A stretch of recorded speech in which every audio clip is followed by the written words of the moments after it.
Woo! Whoa! Whoa! Ah! Whew.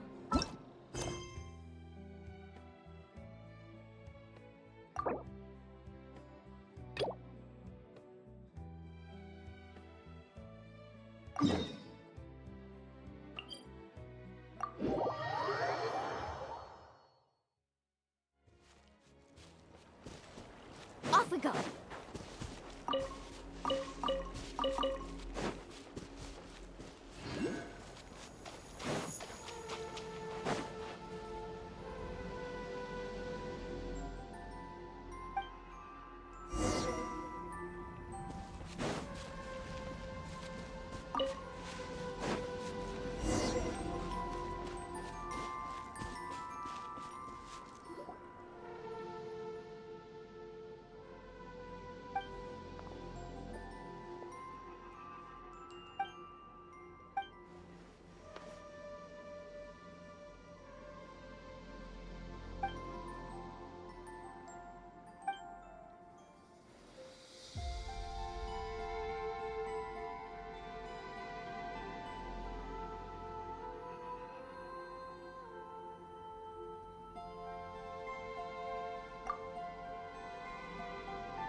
Right now, right here.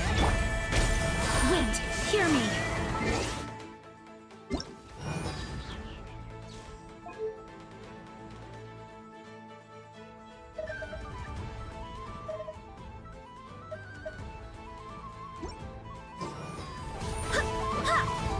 Committed to memory. Carving waves.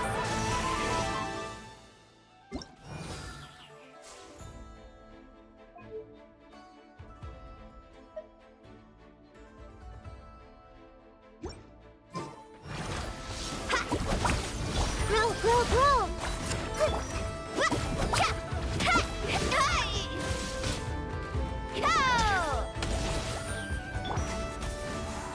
Right now. Emerge, right now.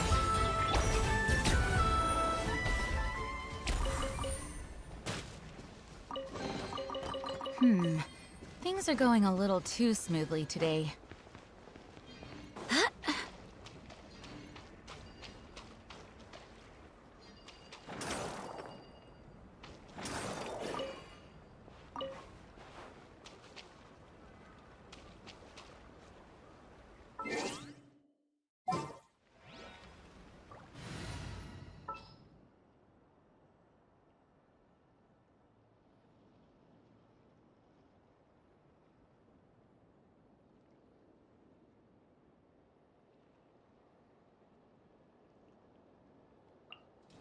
I'll scout ahead.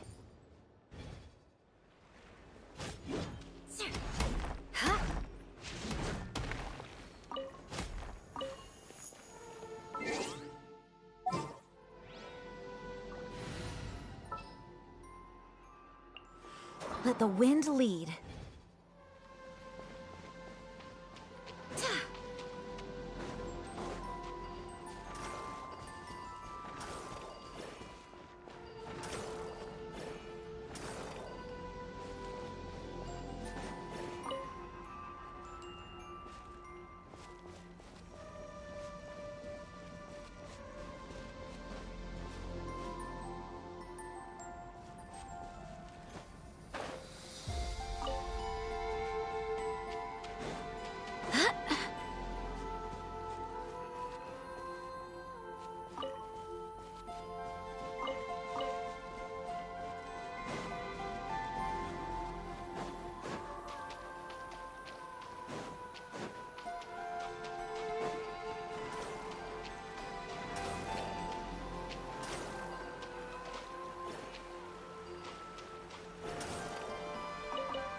no, I dropped it!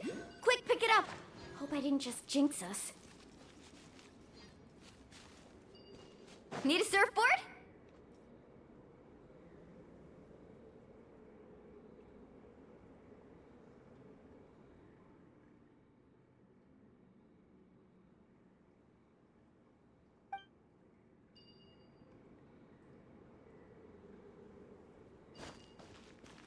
Let's ride!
The slippery ground here is perfect for sliding around on a surfboard.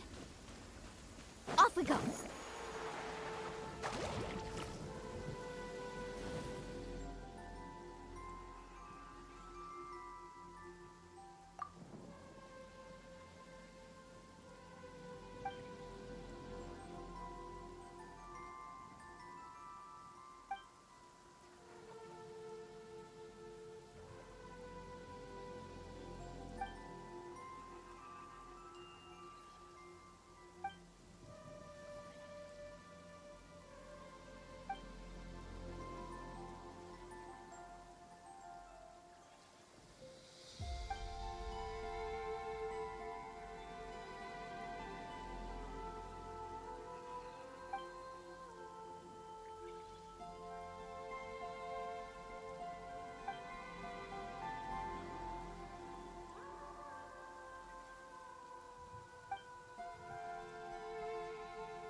Right here. Emerge. I see everything. Sharing my knowledge. Ho! Nothing lasts forever. Show them. Right now. Carving waves!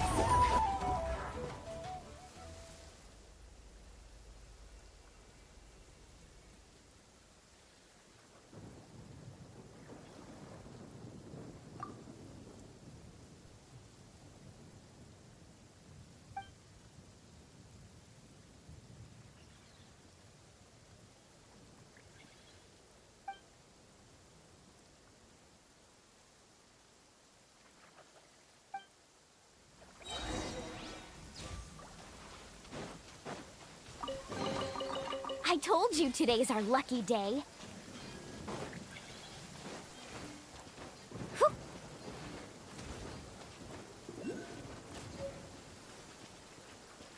Need a surfboard?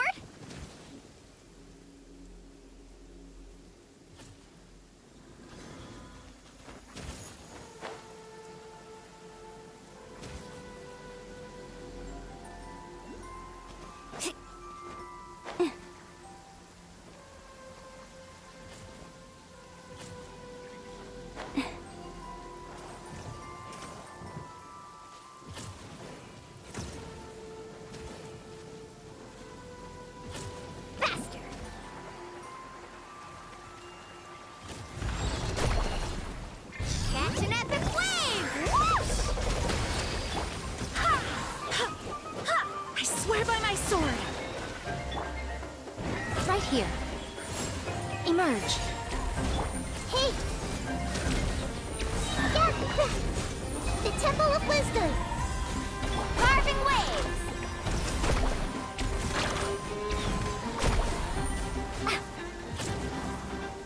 Come on out, right now. This may hurt a little. Who is one?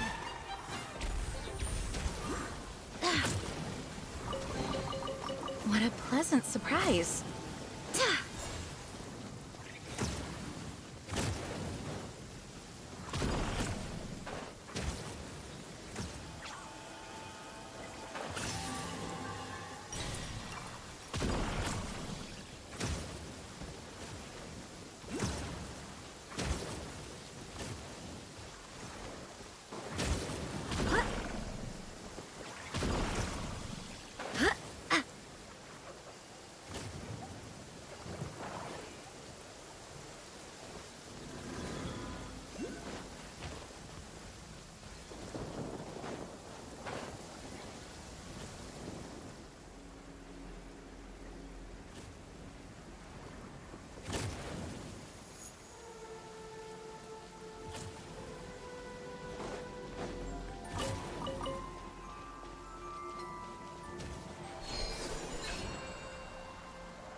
What a pleasant surprise.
What a pleasant surprise.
This weather makes me want to lay down and catch some rays. Perfect sunbathing conditions. Carving waves!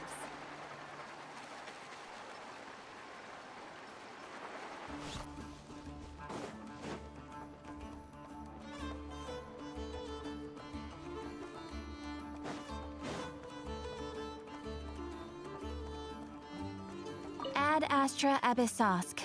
Welcome to the Adventurers Guild.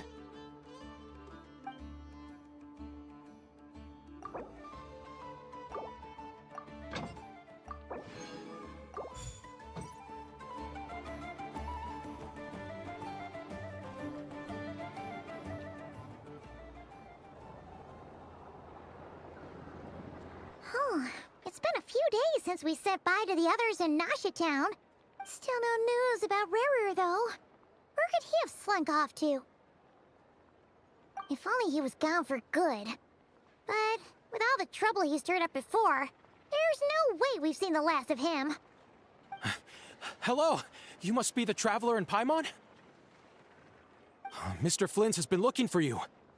Unfortunately, there's been a serious wild hunt attack over at the quarry. He thinks it's time to regroup and figure out a plan. The Wild Hunt? Oh, uh-oh. We better get over there, right away! Come on, let's go!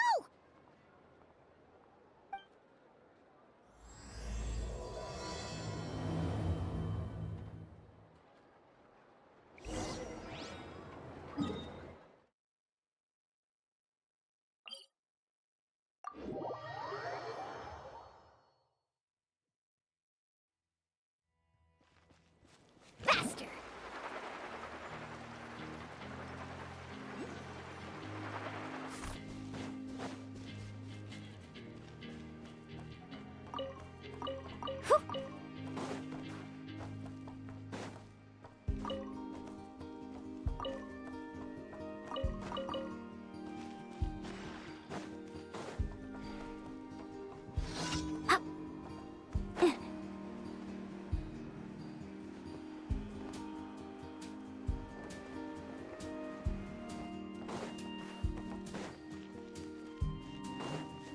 Let's ride!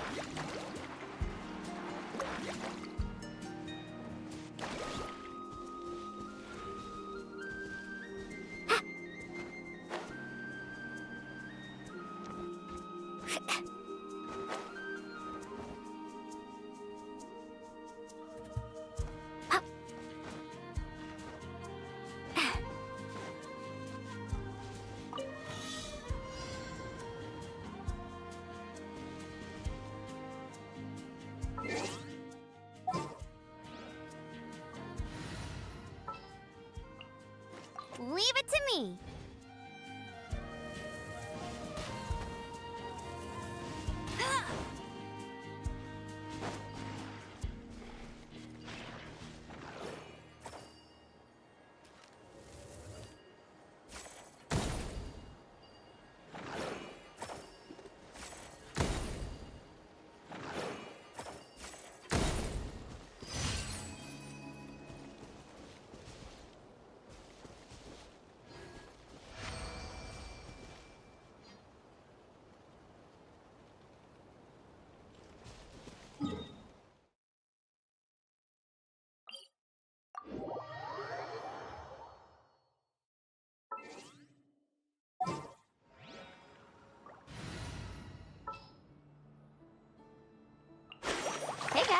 how's it going?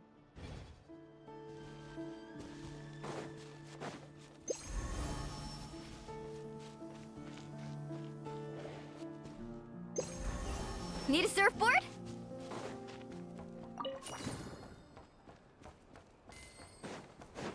Carving waves!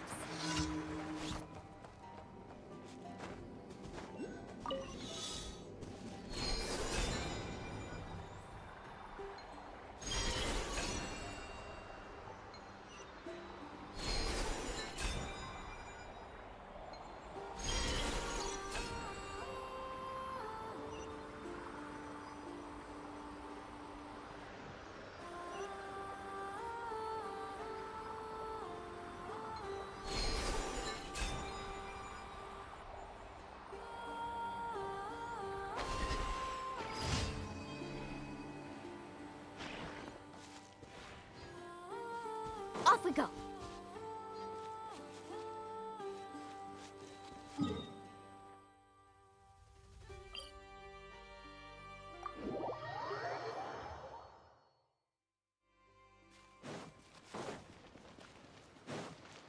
Fast.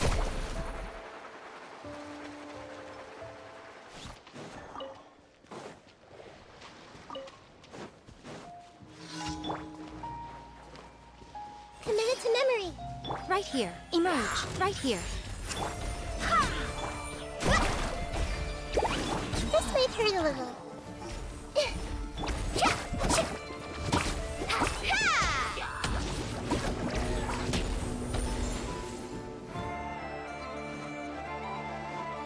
Emerge. Right here. Right now. Grow, grow, grow! Check this out. Best of luck. Carving waves.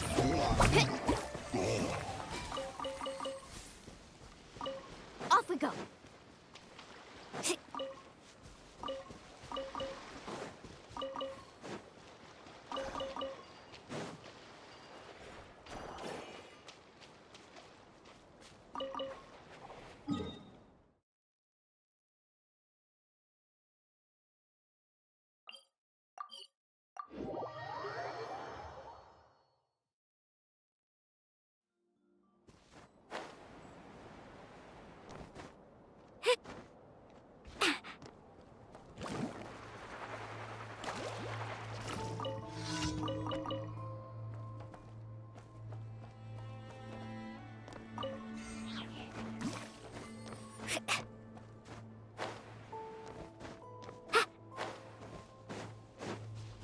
Faster.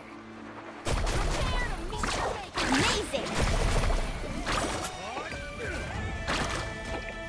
This might hurt. Help! Sharing my knowledge. Barbados, guide us. Show them. Right here. Carving waves.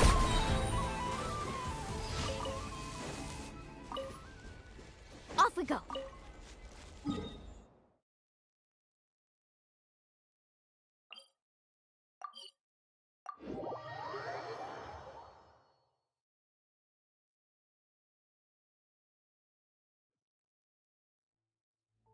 Need us faster.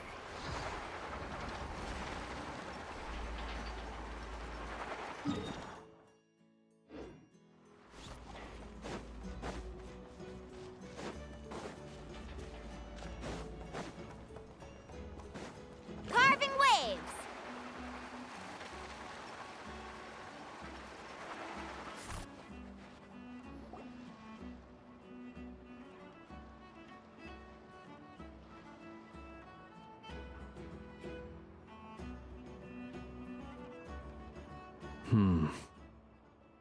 I can barely sense any Kuvaki at all. This whole area feels like a soulless husk. Looks like his appetite truly is insatiable. As if the power of that energy cannon wasn't enough. He's not seriously still getting stronger? What's his endgame here? Ah, everyone's here already. Hey, we made it. So, what's going on? We've all been on high alert since we split up a few days back, expecting Rerir to strike again. But it's like he just vanished into thin air. No one has seen him nor found any trace of his presence. That is, until this morning, when a ratnik found signs of wild hunt activity while out here on patrol. As you can see, the crystalline itself is physically intact, but the Kuvaki it contained is all but completely diminished. And we're sure that Rerir did this. Who else? He's the only one who could pull off a stunt like this. Kuvaki loss has reached critical levels. Reikir of Solnari set to maximum threat level. Warning, unless de-escalation measures are taken soon, he will pose a threat beyond our ability to contain. The consequences could be catastrophic. Traveler, do you remember when we encountered Rerir just after regaining his body? There wasn't a shred of sanity left. Nothing but madness and rage. Yeah, didn't he shout out a bunch of names? Then he started raving about how nothing in this world mattered to him. Oh, Paimon gets chills just thinking about it. Oh, but the thought that he's still out there, lurking somewhere in Nod-Krai, waiting for his chance to strike? Oh, even chillier. Last time we fought, we were already at a disadvantage. If he has such overwhelming strength, why would he suddenly go into hiding? Yeah, if I were him and I wanted more Kuvaki, I'd just take it by force. No point staying in the shadows. Unless something went wrong. His whole resurrection thing didn't exactly go smoothly. The other thing is, how does someone who's completely lost their mind still have the wherewithal to cover their tracks so perfectly? Beats me. According to certain medical studies, insanity does not always entail a complete loss of rationality. It may be that he is simply living in a world of his own. That actually sounds about right. He was ranting away to himself the whole time, like he had zero interest in talking to us. There are many unanswered questions here. He could be right under our noses, and we'd still be in the dark. Besides his name and title, we know little about him. Certainly nothing about his past, or what he might be hoping to achieve. Exactly. And we wouldn't even know where to begin looking. Even Boss hadn't heard of the Reikir of Solnari before all this. I'd be willing to bet that even if we gathered together every scrap of intel in Nod-Krai, we still wouldn't find more than, like, 3 useful facts about him. So, if we do nothing, he'll just keep getting stronger. But if we want to investigate him, we have no idea where to look. Last time we had Marionette and her big robo-buddy to help us, and we still barely held our ground. If we had to face him alone... Oh, Paimon's head hurts just thinking about it. What are we supposed to do against a threat this big?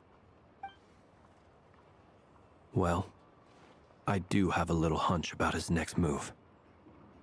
Given that he attacked the quarry, I'd say it's likely he'll target other places rich in Kuvaki.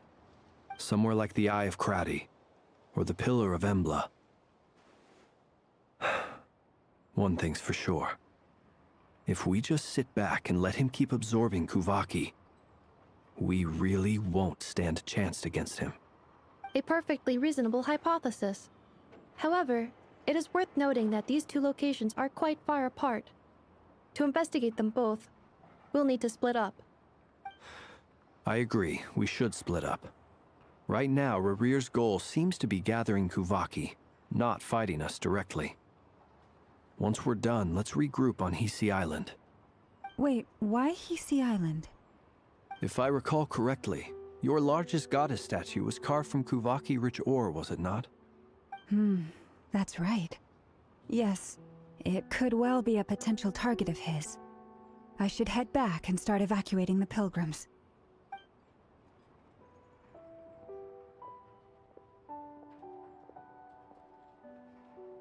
Splitting up's always gonna be risky. But I guess we don't have much choice, right? We're in a race against time here. And if we do run into Rerir, What then? That's when you follow the third rule of treasure hunting. Run like the wind. Didn't you say the third rule was go with the flow? I don't know. Did I? Anyway, whatever. In this situation, go with the flow means go find backup. Agreed. If anyone finds so much as a trace of Rerir, do not pursue him. Get out of the area and alert the rest of us as soon as possible. We need to put safety first. All right, we'd better get moving. Come on, Anefa, let's go.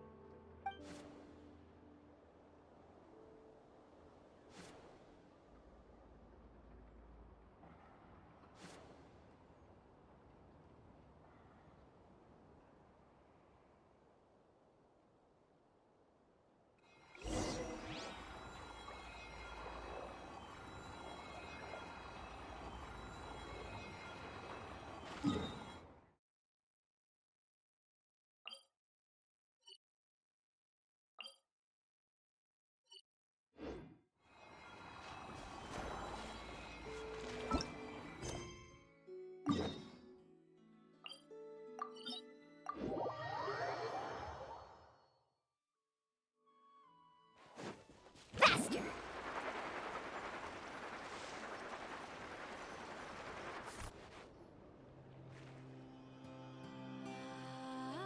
Any leads?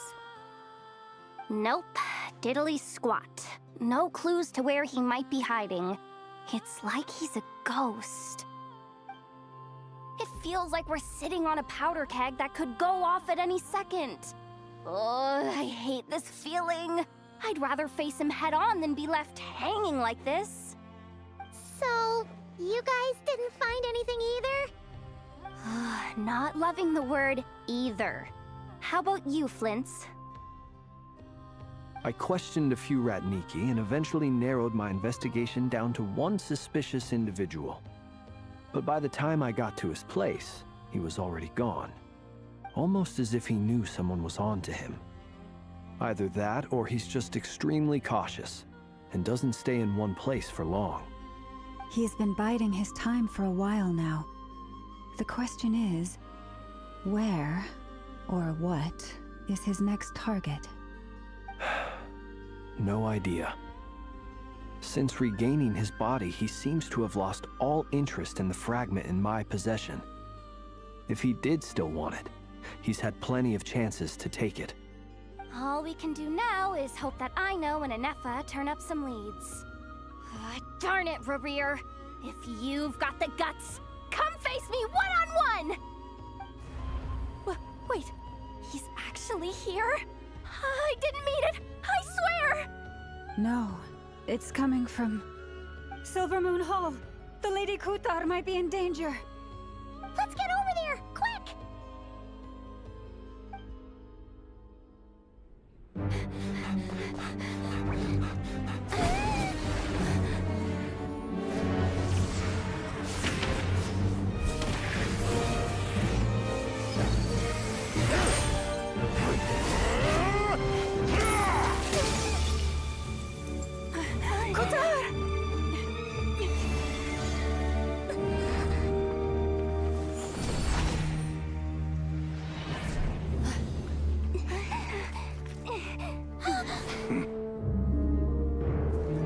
Why is he attacking the damselette? What's going on? No time for questions. Stop him!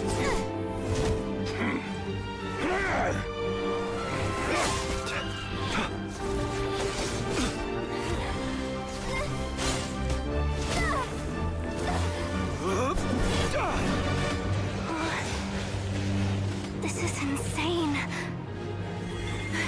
Yehuda, get Kutar out of here! On it.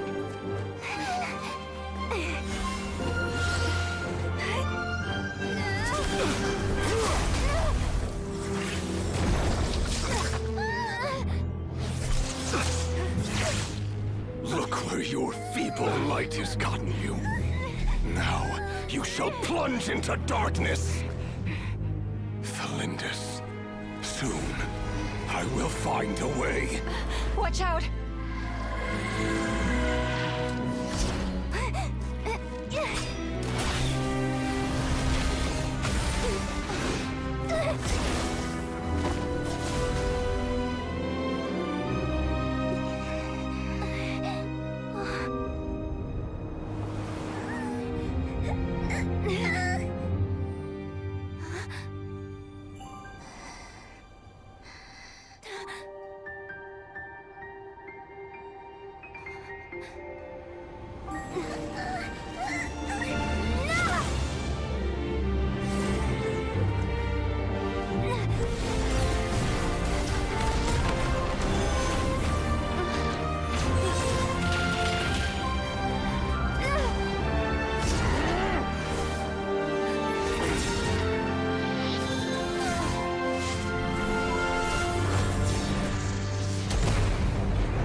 We barely made it out of there alive. What's that guy's deal? How'd he get so crazy strong? He's a threat to this entire nation. I doubt his strength could even be measured by conventional standards. I have a question. When me and Anefa showed up, we saw him chasing after this lady like he wanted her dead. What was that all about? We weren't there for the whole thing either. They were already duking it out by the time we arrived. Yeah, we didn't see how it all started. It all escalated so quickly, we had no choice but to step in. Kutar, can you shed any light on the situation? Kutar. Cross-checking database. I see. So you're the one that the Frost Moon Scions refer to as the Moon Goddess? Wait, she's the moon goddess? Oh, no wonder she looks just like all those statues. There are many reasons why people might worship the moon, and just as many why they might despise it. I've never met that person before, but there was no mistaking his deep-seated hostility towards me. Why he holds me in such contempt, I cannot say. But since he hunts the power of the moon, it's no surprise that I am a target. Kutar. There are many potential motives. For instance, you help the traveler escape his grasp. This could be his way of taking revenge. It is also possible that he covets the Kuvaki inside you and seeks to take it for his own. The list goes on. But right now, devising a counter-strategy should be our #1 priority. The likelihood of this location being discovered is close to 100%. A counter strategy? But we don't stand a chance against an enemy like this. Surely our only option is to run. He's not gonna chase us to the end of the world, right? So as long as we can sneak out of Nod-Krai undetected. No, I can't say that. Come on, Yehoda, this is serious stuff. You can't suggest we all just chicken out. Running is our only option. Huh? You seem surprised, but what other choice do we have? We are facing an enemy we cannot possibly defeat in battle. Well, I mean, yeah, but still. It's not too late. I can distract him, so you'll have plenty of time to make your escape. Wait, what? You're gonna act as bait? Doesn't that make sense? I'm the one he's after. There's no need for you to risk your necks on my behalf. A coyote doesn't stop for bypassers while it's howling at the moon. What is it, Loma?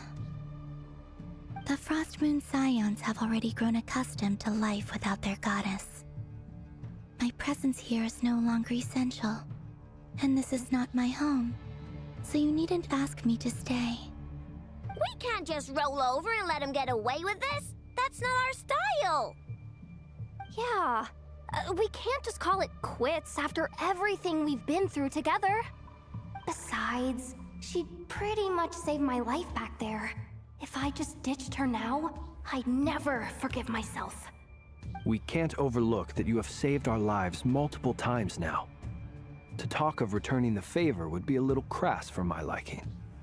But suffice to say that we are friends, and friends look out for one another. Rira's true objective remains unclear. Even if we were to sacrifice Miss Kutar, there's no guarantee he would stop. But Kutar, I know why you left the Frost Moon Scions so long ago.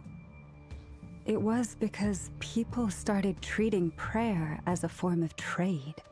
They would make self-centered wishes, force you to accept meaningless offerings in return, and then expect you to perform miracles for them, as if that were their entitlement. If it were me, I might have walked away too. But I believe that time can change everything, and that sometimes it takes losing something precious to appreciate its true worth. After much reflection, I've realized that this was never about whether the Frost Moon Scions need you. Any relationship based on need is purely transactional. What I truly hope is that you'll choose to stay, not out of obligation, but as part of our family. You were born here, and now you've returned. Who knows? Perhaps it was the moonlight that guided you home. Thank you, Lauma. But my power is on the wane. I'm afraid I will be of little use to you now. Very well then. I'll do as you say. Both times you saved us, we were transported across great distances in an instant. Is that one of your powers as the moon goddess? It is, but I find it very draining. I barely managed to pull it off just now, and it will be some time before I'm strong enough to do so again. Rejected by the world, my power is dwindling. Like a lake, cut off from its source, slowly shrinking away. Now, it has almost run dry. What do you mean, rejected by the world? The 3 moons belonged to the ancient bygone era in which they came into being. From the moment I was born, the world itself has been steadily sapping away at my strength. The 3 moons are not one and the same. As the goddess of the Frost Moon, I cannot wield the powers of the other 2. Yet moonlight has a way of blending together. Each can reflect the other's glow. So when our fingers touched, I was able to restore my strength by drawing Kuvaki from the eternal moon's marrow. But this method of recovery is painfully slow. If only we could find the... It's the Wild Hunt! Even faster than we expected. We'll have to finish this conversation later. See how those wild hunt creatures are running away from us. They're likely just a scouting party, which means Rerir won't be far behind. Then what are we waiting for? Let's get the heck out of here!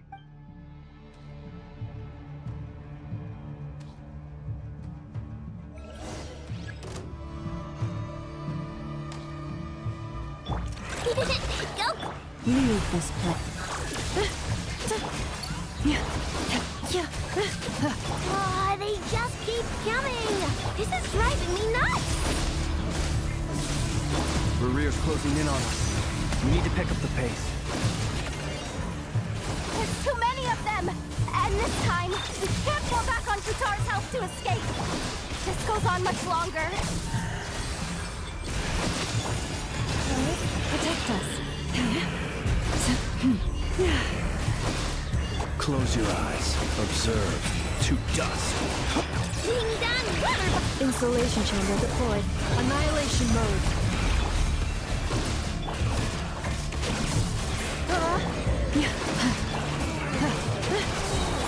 The long sleep beckons.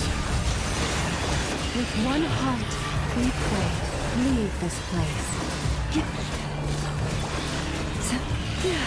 Look, a rainbow! Defensive mode engaged. Preparing for dust up.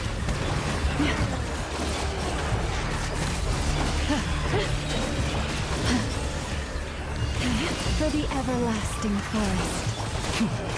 Beware the creatures of the night. Rash attack! Reply! Annihilation mode. Close your eyes. By the Frostman of old.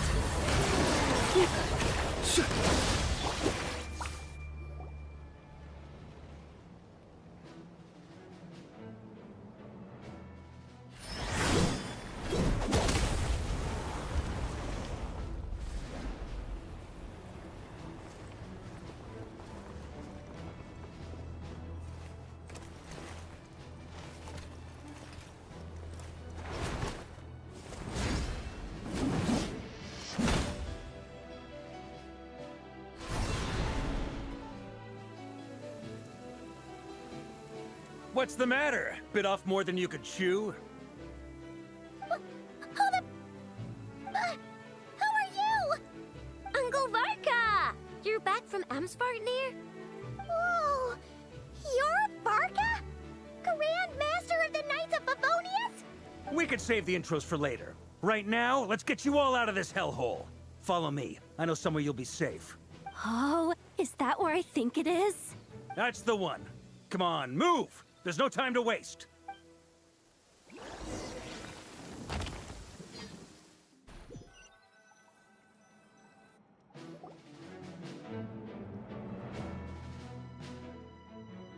Wow! Where are we? This is so well hidden. Well, that goes without saying. This is the Knights of Favonius' meeting place in Nod-Krai, and a contact hub for the Northern Intelligence Network.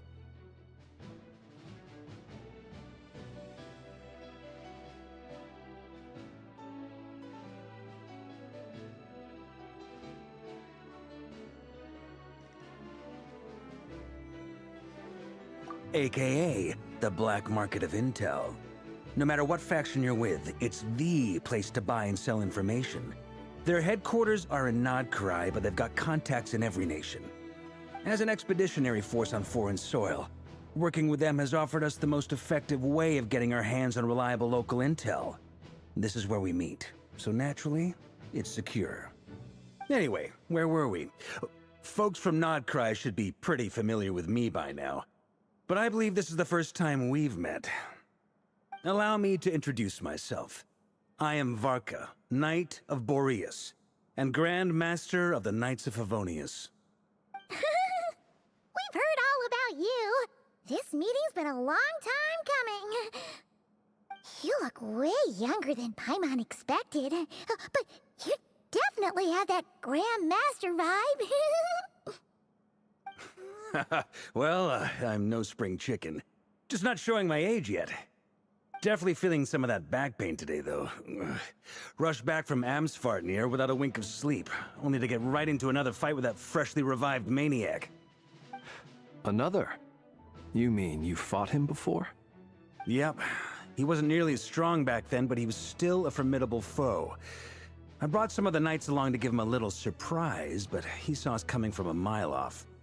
My squad took heavy injuries, and I barely made it out alive myself. We knew it might have been our last chance, so we staked everything on it. But still, it wasn't enough to stop him. I tried tracking him down afterwards, but he didn't leave a trace. Even in his unhinged mental state, he's as cautious as any trained operative. So, I decided to come find you. And as luck would have it, turned up to find you being ambushed by the Wild Hunt. The rest, you already know. Is that why he's been frantically absorbing Kuvaki these past few days? Because he sees you as a threat? Maybe I'm part of the equation, but even if I weren't, I'm sure he'd still be gathering power. He's clearly working up towards something. Note to self, Uncle Varka's strength rating officially upgraded. Guess it's my turn to ask questions now. So, what exactly has been happening in Nod-Krai? Why is the Wild Hunt returned in humanoid form? And why is it after you? That's a long story, but I'll try to make it quick.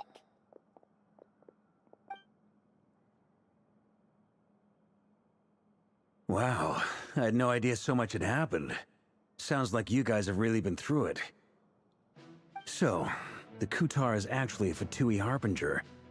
And all this Wild Hunt activity in Nod-Krai is the work of the Raker of Solnari, one of the 5 sinners. Oh, that's a lot to take in. Need some time to wrap my head around it all. I'm truly sorry, Mr. Varka. You stood with us against the Wild Hunt, and did everything you could to stop it from escalating into a full-blown catastrophe. And then, the one time you're away, it all comes to a head and all your hard work gets undone. You've got nothing to apologize for, Miss Moonchanter. You can plan 100 steps ahead and still slip up. That's just life. No one knows what tomorrow holds. You can't predict which way the wind will blow next. And, to be perfectly honest, I can't say I'm surprised. For all the times we've defeated the Wild Hunt in the past, we've never been able to completely wipe it out. Turns out, we were just delaying the inevitable. But now that a new variable has come into play, fate may well take a different course. A new variable? You mean Us? Who else? And in a strange way, I think his resurgence might not be an entirely bad thing. The Wild Hunt is like an unrelenting force of nature, but Rerir is an individual with an agenda. He's gotta have a weak spot somewhere. That said, while Ino was explaining everything just now, some of the points that Mr. Flint's added caught my attention. You mean about our mystery ally? That's right. From what you've said, not only did they lead you straight to some key files, they also shielded Hisi Island from a lethal Kuvaki blast. I don't know who or what could pull something like that off. Heck, even Miss Columbina doesn't have a clue. I hadn't heard the story about those files. Would you mind repeating their titles for me? Wild Hunt Phenomena Log, a Nod-Krai and Ratnik's Field Journal, and Kuvaki Survey Log. Oh. No, still doesn't ring a bell. Another dead end. Guess all we can do now is hope that our mystery ally keeps showing up when we most need them. Still, it's safest to assume they won't be intervening again. From here on out, we'll have to resolve this crisis by ourselves. Your intel also explains something else I've been wondering about. The reason I led my team to Amsfarnir was because we'd had reports about a possible source of the Wild Hunt showing up there. But once we looked into it, it turned out to be a red herring. I don't know who was behind it, but clearly, it served its purpose. I doubt it's by chance that he happened to make his comeback while my attention was diverted. And from everything you told me, it sounds like his scheming began well before his return. So maybe luring me away was all a part of his plan. But is it even possible that he orchestrated all of this by himself? The Moon Maiden and the Raker of Solnari, Nod-Krai of all places. The way everything is unfolding, it can't be a coincidence. So, what do we do now? Got any ideas? Right now, we've got at least 3 things to consider. Let's go through them one by one. First, we need to figure out how to take down Rerir. If we can't beat him in a straight-up fight, the rest won't even matter. To my knowledge, the bulk of Nod-Krai's fighting force is already gathered here. But even with everyone united, we're still no match for Rerir in his current state, let alone with his power still growing. What if there was a way to tap into a new power of our own? How so? Have you thought of something, Columbina? 3 moons once watched over this world. The Eternal Moon was the largest, the Frost Moon was the brightest, and the Iridescent Moon was the most mysterious. They say that back then, the 3 moon goddesses wielded immense power, enough to shape the workings of the world itself. I now bear the Frost Moon's power, and the Eternal Moon's marrow resides within the Traveler. Hold on. Are you suggesting? The Iridescent Moon, the last piece in the puzzle. That's right. If we can find the Iridescent Moon's marrow, I will be able to regain my strength much more quickly. The 3 moons are said to stir the tides and illuminate all things. Perhaps they hold further secrets beyond our understanding. According to my analysis, the solution is feasible. However, it is subject to one major condition. How do we locate the iridescent moon's marrow? I know a way, but we will need to visit the Fatui's Experimental Design Bureau. The Experimental Design Bureau? Are you saying we need to involve Marionette? Yes. I must speak with Sandrone. It's a long way from here to the Experimental Design Bureau. There's a high chance you'll be spotted. You shouldn't go alone. Then that's settled. Next up, our second priority. Somehow, we need to figure out Rerir's end goal. As you saw for yourselves, when he was still in his Wild Hunt form, everything he did was for the sake of recovering his body and resurrecting himself. His first act since then, after laying low for a while, was to try and assassinate this young lady. People's obsessions often reveal their greatest vulnerabilities. There must be a reason why he despises the moon so deeply. Perhaps it sheds some light on his title, the Raker of Solnari. The Wild Hunt has plagued Nod-Krai for centuries now. If we want to stop it for good, we have to get to the root cause of what's driving it. It's true. We still know very little about him. If Kuthar hadn't given us that lead, we wouldn't even know his name. But where would we even start? I doubt even the Intel Queen of Nod-Krai has a clue, and she has info coming out of her ears. Oh? That's a rather hasty conclusion for someone who's so painstakingly meticulous when it comes to dealing with machines. Ah! She hurt me!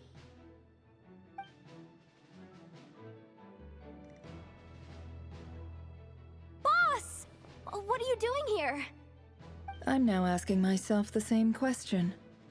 I received a letter from a humble knight of Favonius, requesting a meeting to discuss a major business deal. But it looks like this humble knight had something else in mind. Details. Miss Neffer, the important thing is that you've arrived at the perfect time. Since his failed ambush, I've been racking my brains trying to come up with a plan to fight Rerir. Given the severity of the situation, I think it's fair to say that our only chance lies in uniting as one. And I'm talking all the factions in Nod-Krai.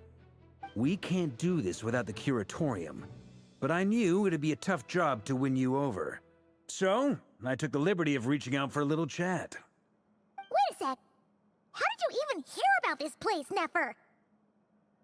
Didn't you say this is meant to be the Knights of Favonius' meeting spot? And a contact hub for the Northern Intelligence Network? And isn't it supposed to be super hidden? You really think he could have gotten settled in Nod-Krai without my help? Besides, I'm the one running this gig. Of course I know where the meeting place is. Allow me to introduce the current head of the Northern Intelligence Network. If it's intel you're after, she's your woman. Pretty much seen and heard it all. Please spare me the flattery. Let's cut to the chase. Seems like you've run into some trouble, huh?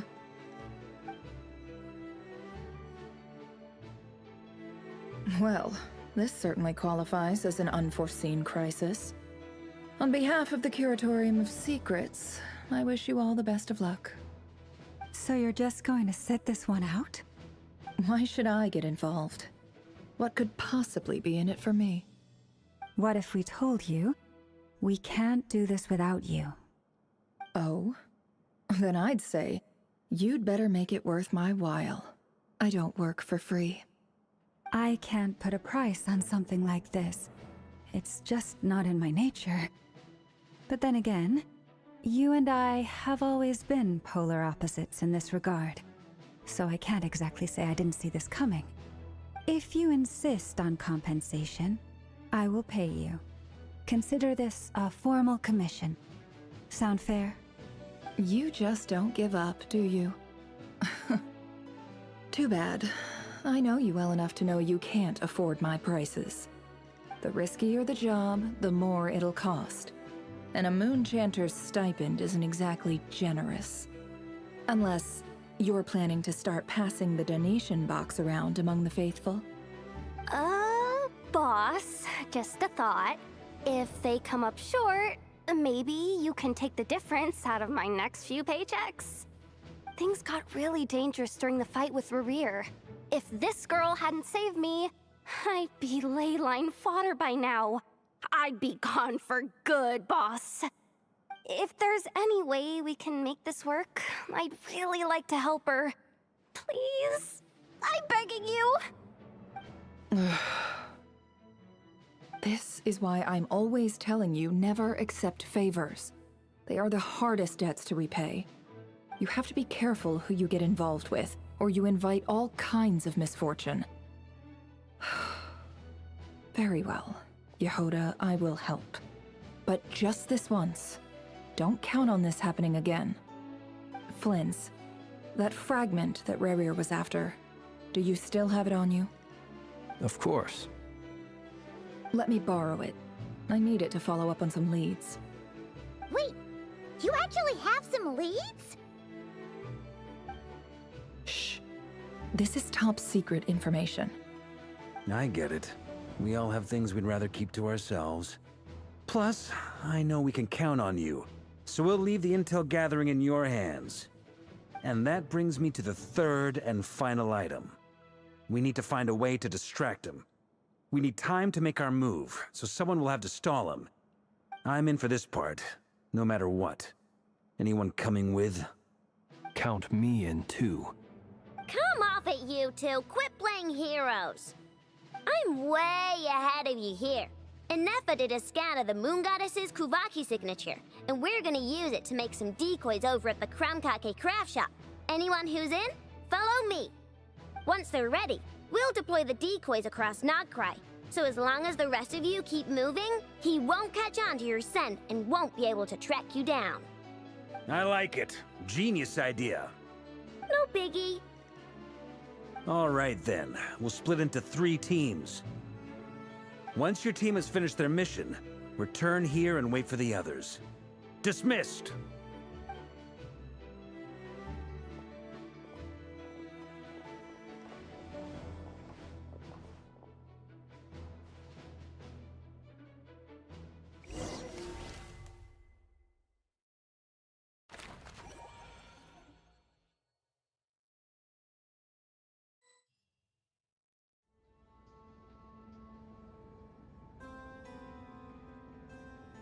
Lady Damselette. Wait, and you two? What are you doing at the Kuvaki Experimental Design Bureau? We've been doing our best to mind our own business lately. But if you're just gonna waltz up here like this, you're seriously pressing your luck. Don't blame us for doing what we have to. Huh. You really think that's gonna scare us off? We're not looking for any trouble. I just want to see Sandrone. Do I need to remind you that you're still a wanted fugitive for deserting us? Out of consideration for our former ties and the crisis we're all up against, we'll let you leave in one piece. But don't even think about trying to get inside. Let them in. But... Are you going to make me repeat that? No, my lady. Sandrone seems to be in a good mood. Must be maintenance day.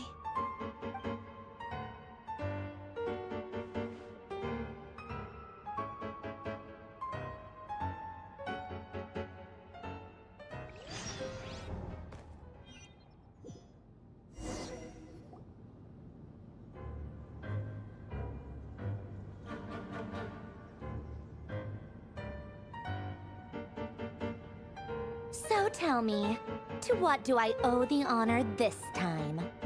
Actually, before you answer that, just so we're clear, we're not colleagues anymore, Columbina. I don't owe you anything. I promise it's nothing big. It seems like you've gotten the wrong idea here. The only reason I let you in was because I was bored. It seemed like a way to kill some time and satisfy my own curiosity. Whatever miscalculations I may or may not have made in the past, I haven't lost the plot enough to even consider sticking my neck out for your sakes. I'd like to speak with Arlecchino. What? Huh? You mean the knave? I'd like to speak with Arlecchino. Is she in Nod-Krai? No, she's not. Once the work on this facility was completed, she went back with the Rooster and Regrator. The only ones in Nod-Krai are me and... What is it you need to speak to her about anyway? Rerir is hunting me. If I'm going to face him, I must first retrieve the lost moon.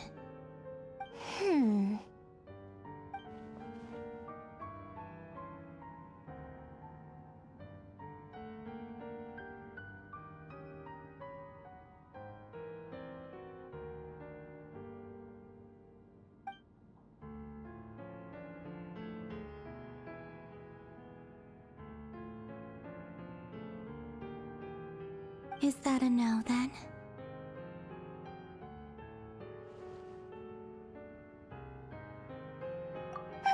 As if I need reminding.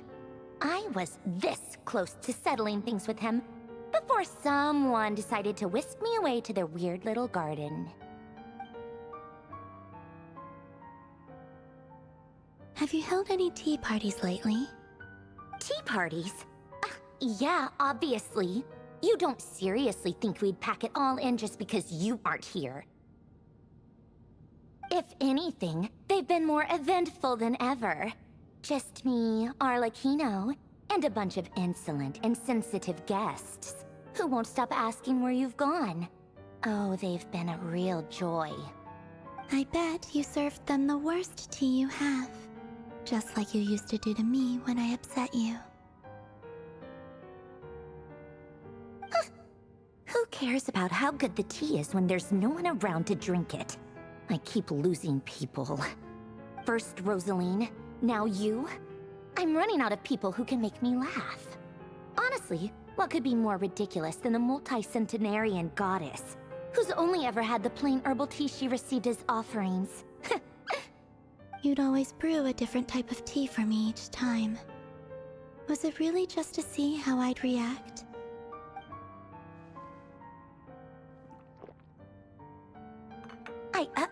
Well, duh. Why else?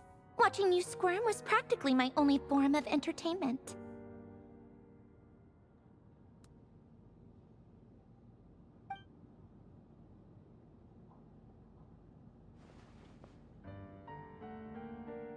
Oh, yeah.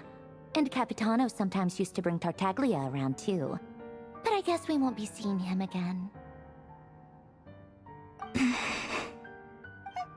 Well, I guess we are overdue for a get-together. Polonia! Have Febronia pass a message to Arlecchino for me. It's time for tea. Will suffice. Pass along a message for me, too, if you would. My body cannot contain the marrow of 2 moons, so I'll be leaving one of them in her care. Excuse me? Who said you were on the guest list? If my tea meant that much to you, maybe quitting the Fatui wasn't your brightest move. Back when you were under the Tsaritsa's protection, no one would have dared come at you so openly. But that protection didn't come for free. In fact, I paid dearly for it.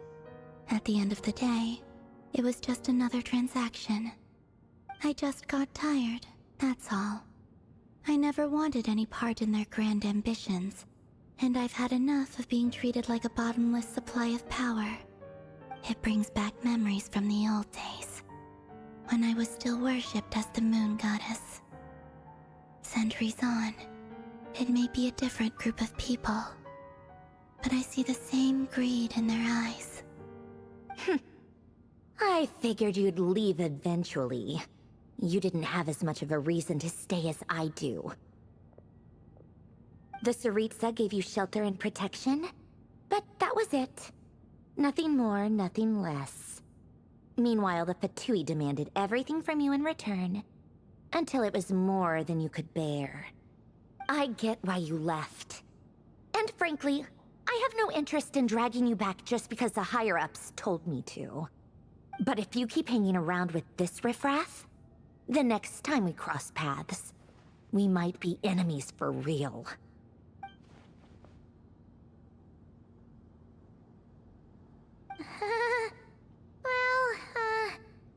Guess that's our cue to leave. That might be your plan. But it sounds like someone else wants you to stay a little longer. Huh? What do you mean? See for yourselves.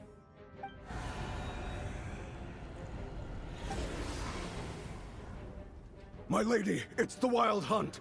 A horde of monsters is headed straight for the facility. Ugh, another uninvited guest trying to crash my tea party. Clear the area! I'll handle this. Wait, what? You want us to leave you here by yourself? Huh, you'll be lucky to make it out of this alive. You really think you can afford to worry about me? Go on, get out of here! You may have stopped Polonia from crushing him last time, but I've made sure that won't happen again. The entire Experimental Design Bureau is rigged for war. Stay and watch if you want. but it'll be at your own risk. You're not flagged as friendlies in a weapons system. Don't tell me what to do! Ugh, look, if you're leaving, make it quick. Or you'll just get in my way. There's a secret passage on the second floor. It'll take you right to the plains out back. Stare all you want, Columbina. You're not getting another invitation to my tea party. I know. But thank you anyway, Sandrone. This is exactly why you shouldn't hang around with those people. All their melodrama and sentimental nonsense is rubbing off on you.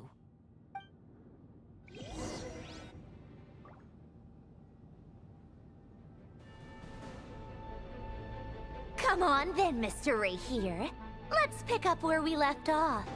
It's your wild hunt monstrosities versus my beautiful creations. Let's see who comes out on top.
Pelonia, get him!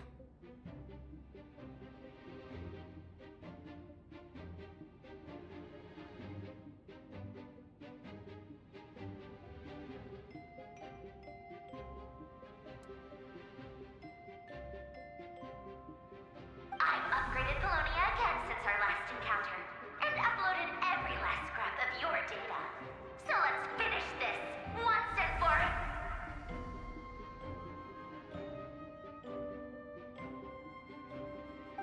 She's not here. Where did she go? Hey! Over here, you big... Cursed moon. Go. Keep searching. She cannot have gotten far.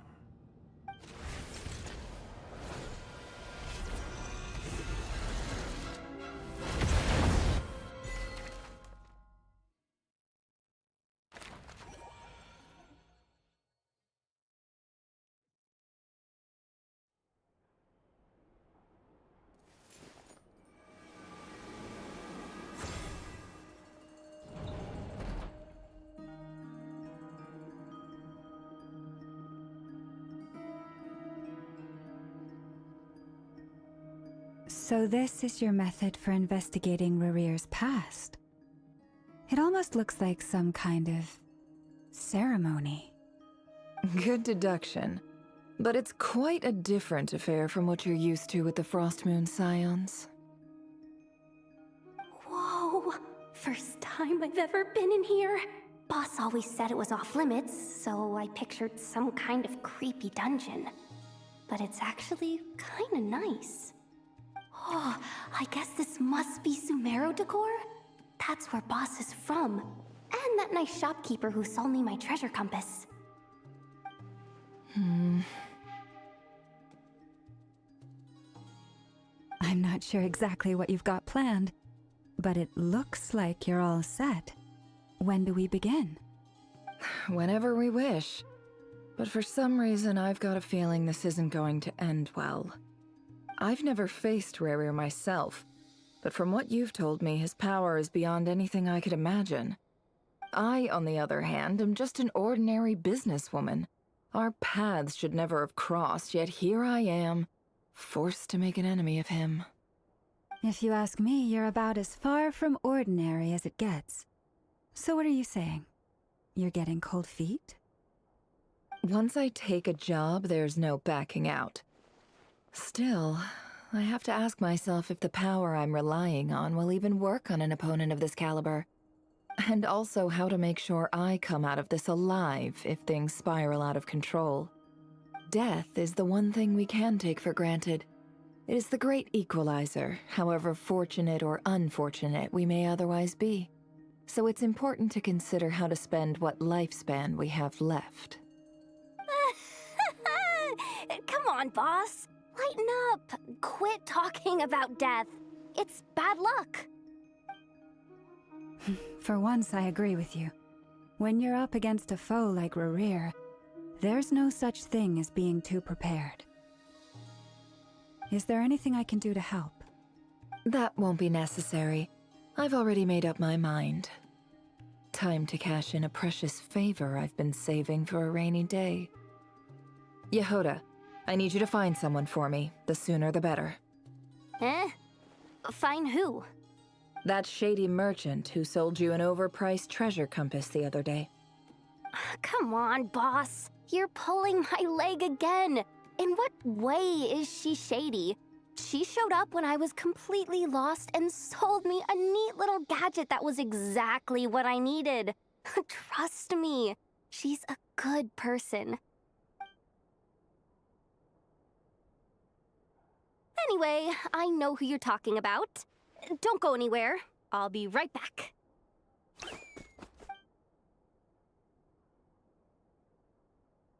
Quit dragging me. I genuinely can't run any further.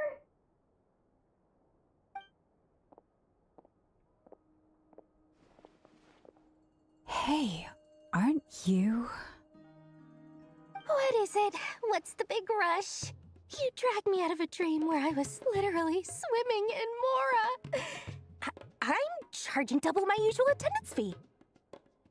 See, look how easygoing she is. After that rude awakening, she could have completely snapped at us. But instead, she kept it together and just asked for an extra fee.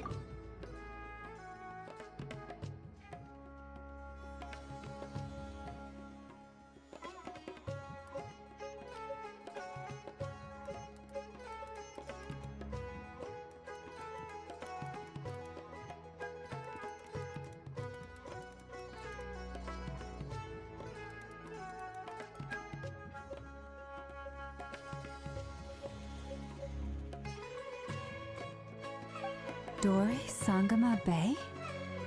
I never would have pictured you two doing business together. If you want to make it big in Nod-Krai, it's all about connections. Lady Nefer just so happens to have a lot of intel that interests me.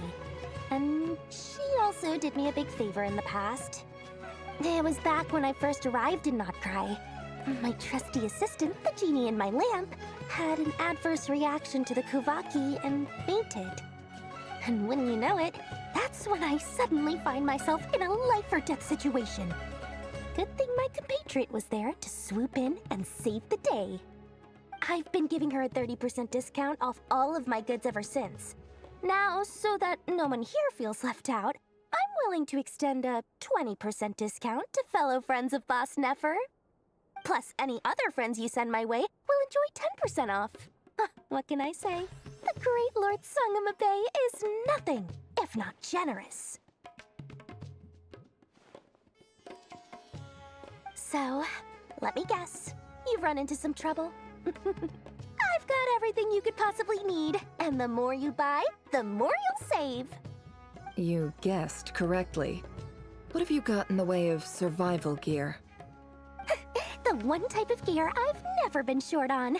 What are you looking for? A jetpack fresh from the Academia's labs? An ancient suit of armor dredged up from the bottom of the sea? At the very least, I need to know what kind of opponent you're dealing with here.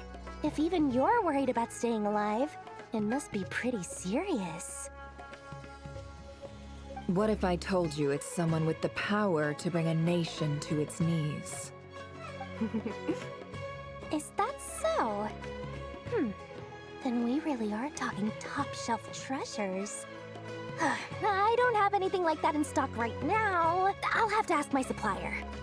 Your supplier? A powerful woman, make no mistake. I can't reveal her identity, but luckily for you, I hear she's planning to visit Nod-Krai in the near future. If you're willing to wait, I can ask her when she's here. Can't say exactly how long that'll be, though. Then, let me put it another way. What would you do if you encountered an enemy like that? Roll over and serve yourself up on a silver platter? Of course not! I have a handy little trinket from one of my generous suppliers, which...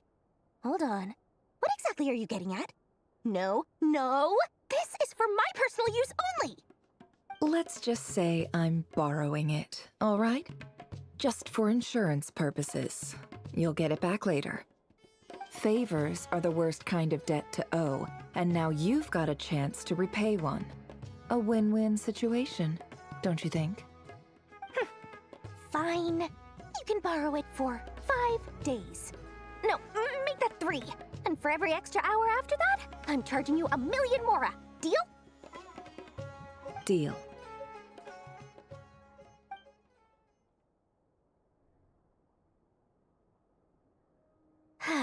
What a way to start the day. Now, was there anything else you wanted? Or can I go back to bed now?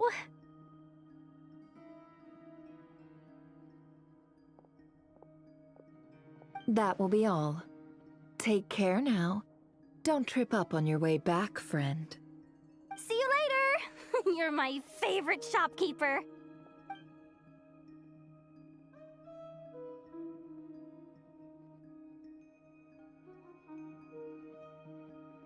Excellent. Everything is well and truly ready. The ceremony can now begin. After initiating the ceremony, your minds will follow me wherever I go. You will see many strange things in your mind's eye. So remember, don't be frightened, and don't make a sound. Now then, let us peer into the Raker of Solnari's past.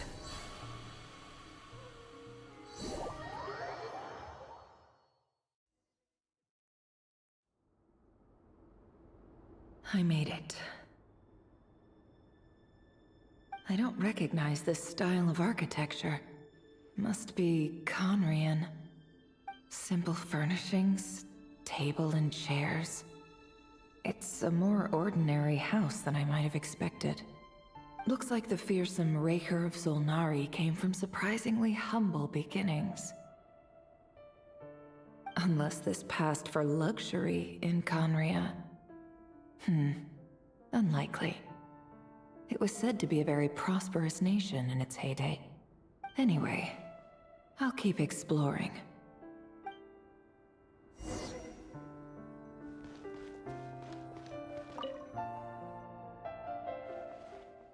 Hi, Rivier. Since you're working extra hours tonight, I thought I'd keep myself busy by checking out that new kebab shop. I've heard good things about their menu. I'll test it out, and if it's as good as everyone's saying, let's go back together sometime. P.S. New stash from the Universitas Magistrorum. I brought some goodies home. A few teacups and a pin rack. Hope you like them. They didn't sign their name, but they must have been close. Sounds like they were living together.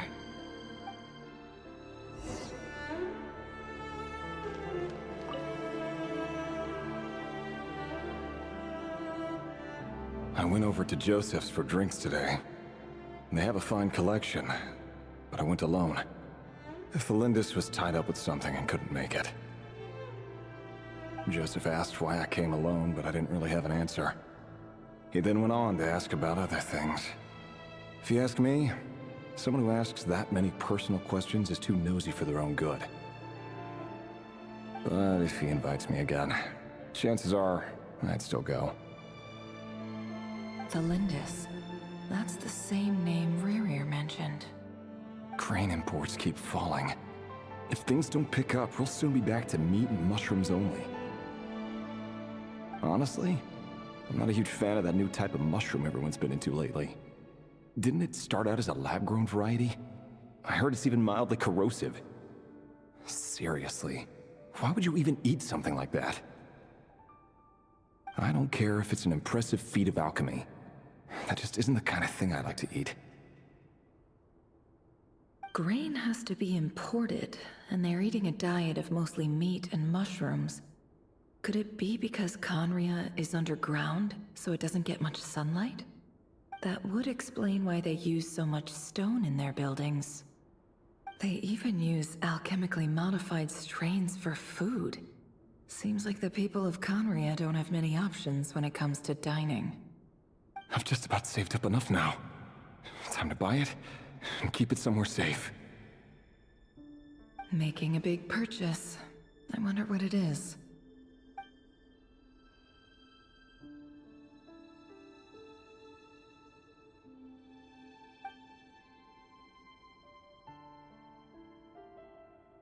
He really is a professional. No wonder he's so good at covering his tracks. Despite what he's become, it seems like he's retained certain habits, at least in this regard.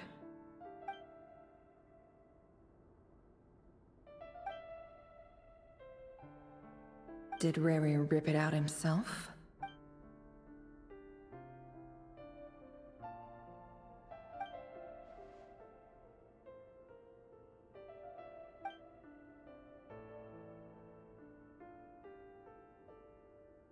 Before I met you, I was convinced that my heart was nothing more than a stagnant pool. The burial place of a fallen moon. A withered, windless grove where the waters rested forever unrippled. It was you who helped me see that my heart hadn't entirely withered away. That it could still beat to the rhythm of love. This is just trivial sentimentality from the looks of it. Why would he go to the trouble of hiding that? The burial place of a fallen moon.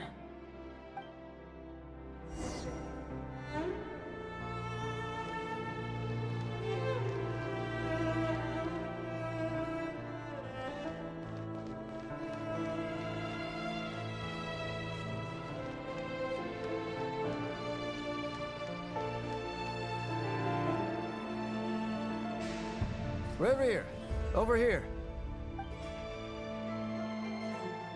Dane! Oh, and, Vediflin here?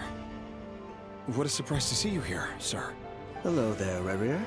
You need not address me so formally outside of court. He doesn't get that much free time, so I invited him over for a drink. Even the court prophet deserves a break every now and then, right? Well, I'm flattered. So, what are we discussing today? Hey, don't look at me. As far as I see it, we don't need an excuse to have a few drinks. Come on, don't give us that. Didn't you say you were about to pop the big question? How's that coming along? Who'd have thought the great Twilight Sword was an even greater gossip? I just didn't expect you to be the first one to settle down and get married, that's all. Yeah. If you told me that a few years ago, I wouldn't have believed you either. So, are you planning to come clean about your job then? I'm guessing you still haven't told her. Sure, I'll have to tell her at some point. But I'll need to pick the right time and place. To be honest, I have no idea how she'll take it. Come on, stop being such a pessimist. For all you know, she could be thrilled. I bet she'll be much more impressed by your actual job than the one she thinks you're doing now. A member of the King's Guard. Quite the cover story. Does the king himself even know? Of course he does. Anyway, enough about me. How have you been? Me? Same old, same old. Nothing much to... Huh? What's up, Ved? It's nothing. Vediflin, Dainsleif's elder brother. Renowned throughout the court of Conria as the Visionary, and said to possess a wisdom far beyond the reach of any ordinary man. And yet, despite the gulf between us, he seems to have something to say about me. Does he even know me? Does he see me as a friend of his brother, or just another of the Vinster King's blades? Why did he react so strongly? Was it really to do with what we were talking about? Brown, curly hair and brooding blue eyes. So this is what Rerir looked like back in the day. Perfectly normal. No different from anyone else. As frightening as this monster is in the present, there's something even more unsettling about seeing the human he used to be.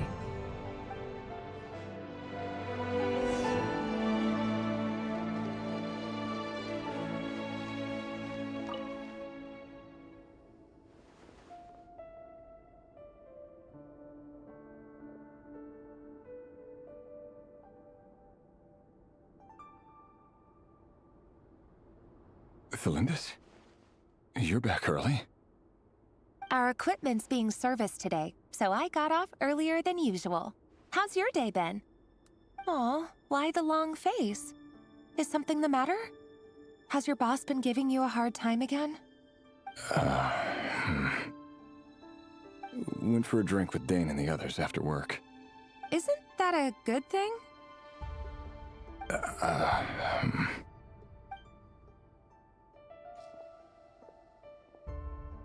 Vediflin showed up today, too. You know, Dainsleif's older brother. Ah, Mr. Vediflin. Yes, I've heard of him. They say that everything he says ends up coming true. He overheard Dainsleif mention that I'd recently proposed, and seemed to have an issue with it. But when I asked what it was, he kept it to himself. So, you're worried? You can be such a child sometimes, Reverie. We're nobodies. Why would the Visionary be concerned about us? I'm sure someone in his position has much bigger fish to fry. Maybe you're right. You worry too much, Rerir. We've been together for ages now, and everything's been going so well, has it not? You've even proposed to me.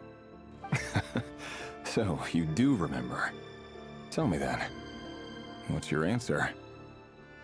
Like I said, I need some time to decide.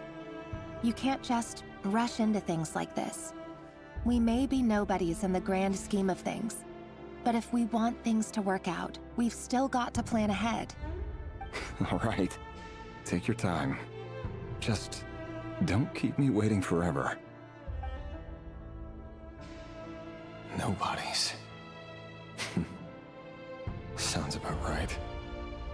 In the eyes of people like Vedalfnir and Dainsleif, what do we matter? Can someone whose gaze is so fixed on a far-flung future even see the present clearly? Besides, the dynasty's fate rests with the king and his inner circle. Whatever I do, it won't make much difference. Meanwhile, every idea they come up with and every decision they make, it affects everything. These days, the king is lost in his research, and the purge of the Crimson Moon bloodline grows ever more intense. The opposition tried to speak out, but nothing came of it. And I'm under no illusions as to why. Because we eliminated them and got rid of their bodies. A man can have 1,000 reasons to carry a sword, but there are few good excuses to use it. Yet the king has never even considered a gentler approach, and he never will. What becomes of someone who kills on another's behalf? Can he ever find true peace?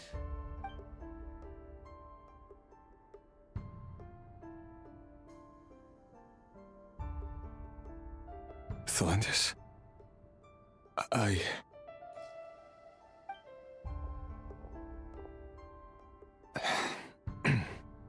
It's nothing. You were right. Fate has never smiled upon nobodies like us. But by the same token, it's unlikely to bear a grudge against us either. There's no reason we can't keep living happily together, cherishing the simple joys of each day as they come. See? You just need to stay positive, Rerir. I can feel your warmth, your breath. You're right there, right by my side. Just seeing you makes me happy in a way I can't explain, and that's something that no one could ever take away from me. So smile, my love. Let go of that frown. You're right, Thelendis. I've just been overthinking things. That's better. Getting caught up about things like this will only ruin our evening. Speaking of which, all set for the ball tonight? I need to go get ready. You go ahead. I just have a few things to take care of, then I'll come join you. Even busier than the big shots, huh? Fine, I'll go get started. But don't be late. If you keep me waiting too long, I won't be a happy bunny. Relax. I'll be there. Seriously, though, you drive a hard bargain. You're really gonna leave my proposal hanging and still expect me to take you to the ball? Well, that goes without saying. I already told everyone I'd be coming with a dance partner. Besides, they're two completely different things. Let's take it one thing at a time, all right? All right. White outfit it is. It seems like Rerir was deliberately hiding his ties to the intelligence services by giving the impression that he was just an ordinary member of the Venster King's Guard. He clearly doesn't want his would-be fiancée to know about his other life. Then again, that's hardly surprising. People in the intelligence trade rarely do. Who'd have thought we were in the same line of work? Let's dig a little deeper.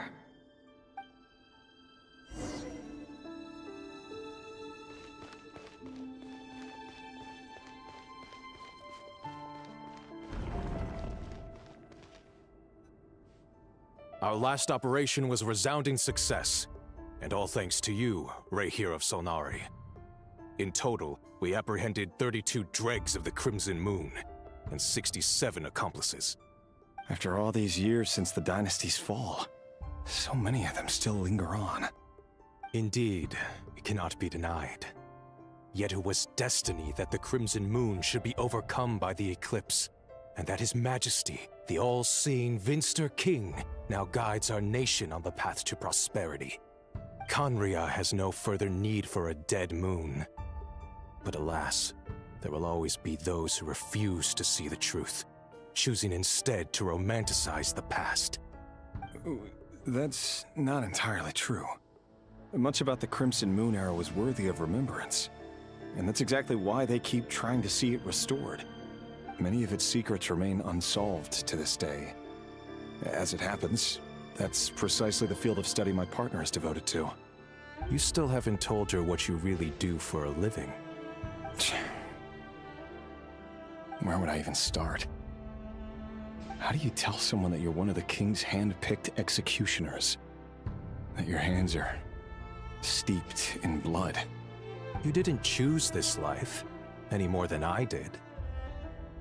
Orphans like us don't get a say. But I'll sure as heck be the one to pay for it. Speaking of which, we need to be more rigorous in the way we identify direct descendants of the Crimson Moon. Someone, it seems, has strong opinions about my future plans. Most likely my marriage in particular. I have a feeling that we may soon become targets of the Crimson Moon's retribution. Your concerns are not unfounded. They've taken out many of our colleagues these past few years, and for that very reason. These are no helpless lambs we're leading to the slaughter. They're wolves in sheep's clothing. Take care, Rahier of Solnari. I look forward to toasting you at your wedding. Thanks, Thorkel. You look after yourself, too.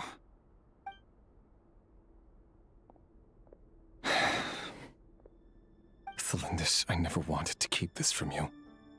You're the last person I would ever want to lie to. But that's exactly why I can't tell you everything. There are things you shouldn't know. Things you cannot know. The moonlit dynasties are a thing of the past. Yet even now, with the sun shining high in the sky, there are those who would call forth a dead moon's ghost. Could that be why Vedalfnir held back?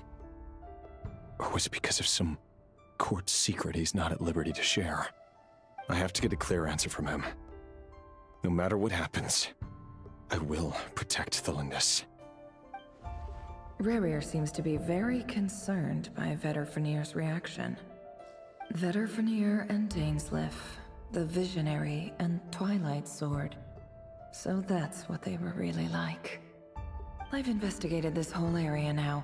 There doesn't seem to be any other memories here. Should I try somewhere else? Wait a second. What's this black smoke?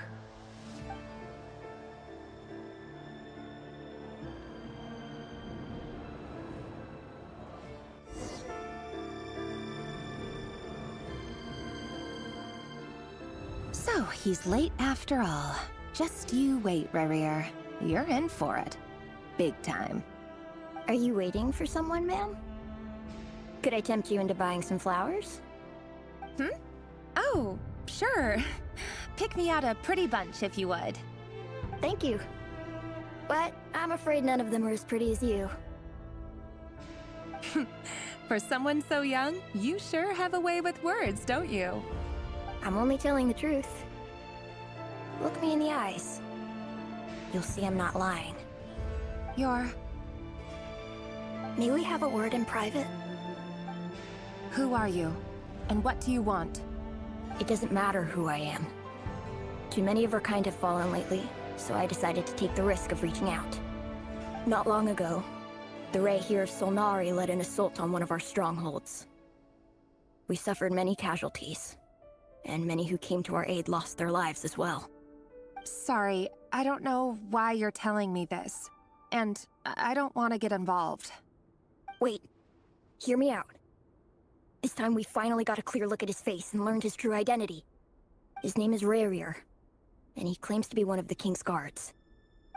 What did you say? A cruel irony, isn't it? The man you're set to marry leads a double life as a brutal executioner. But surely, you must have caught a whiff of the blood on his hands. Why are you telling me all of this now?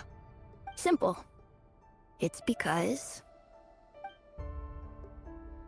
How strange. Rerir was nowhere to be seen in that memory. It clearly belonged to the Lindis. Rerir couldn't possibly know what happened if he wasn't even there. Why would her memories appear in his fragment? The ceremony won't last much longer. I think it's time to call it a day.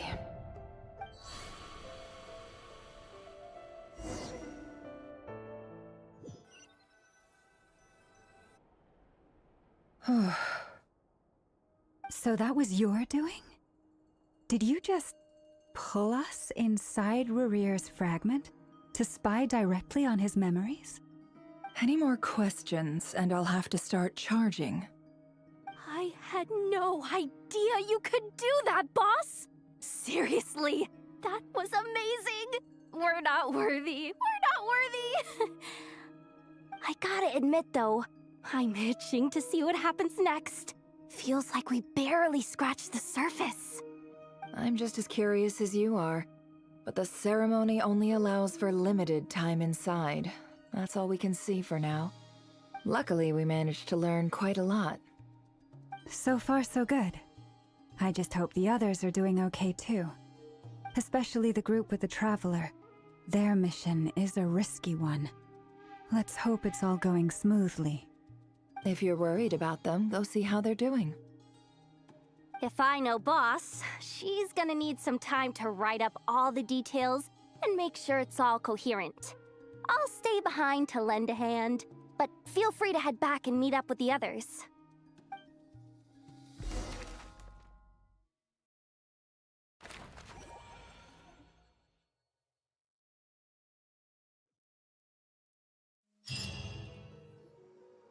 Oh, they've been prowling around for nearly 2 days now. These things just won't quit. Oh, they might not have seen us yet, but them constantly sweeping the area, our way out is completely blocked. Oh, that's never gonna work. One little slip up and it's game over. If they spot us, they'll run straight back to Rerir. And once he knows we're here, it won't be long before he's breathing down our necks again. Oh, guess you're right. All right, time to zip it.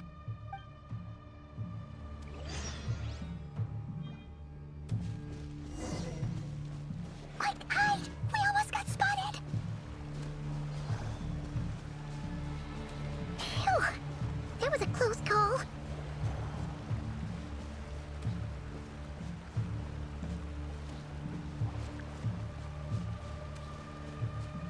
Watch out! They're coming this way!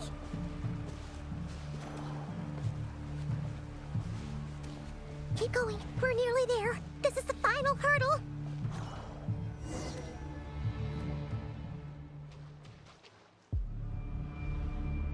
Oh, there's no end to these things.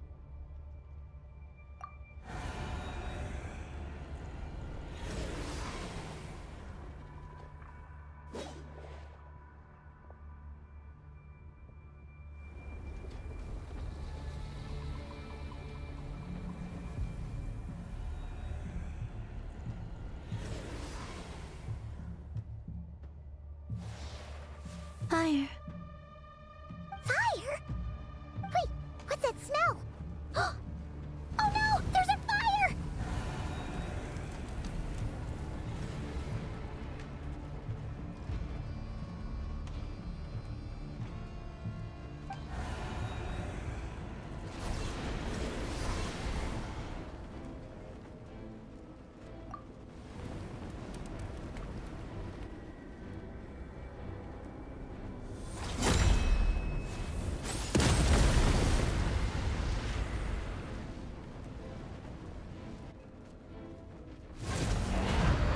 Sandrone was right. You look weak, Columbina. The old you would never have let such lowly creatures bar your way. Word has it that you did something for the Tsaritsa, and that's why you've lost most of your power. Freedom comes at a heavy price, doesn't it? It's Arlecchino! You came! Hello again, Columbina. And greetings, guests of the House of the Hearth. It's been a while, Arlecchino.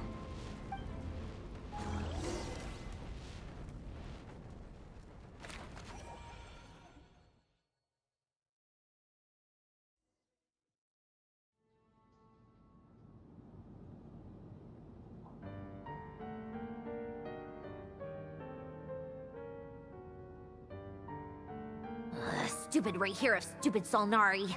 Ugh, whatever. I've got all the data I need. Next time we meet, you're finished. He sure doesn't pull his punches. Excuse me, do you need a hand? You can do me a favor by staying out of my way. Can't you see I'm busy? Wait a minute. I recognize that voice. Hello, Miss Sandrone. Father sent us over to help. How considerate of her. Hey, Fremine, get over here and help me fix this. Lenny, you do your thing. Just keep your sister away from my machines. Nearly every machine that cat girl touches ends up going haywire. Go put her on cleaning duty or something.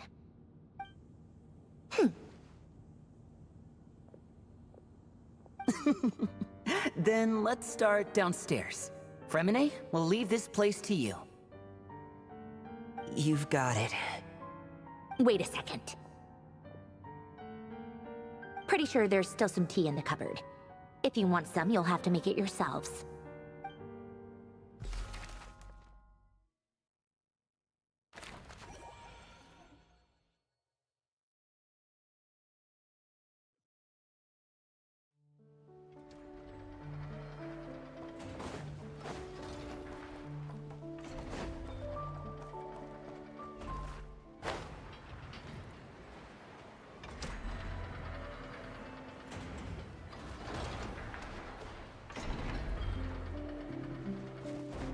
Let's ride!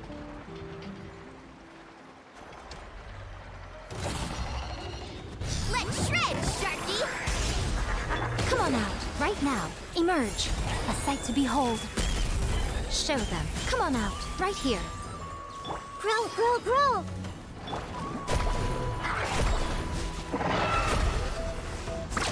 Surf's up!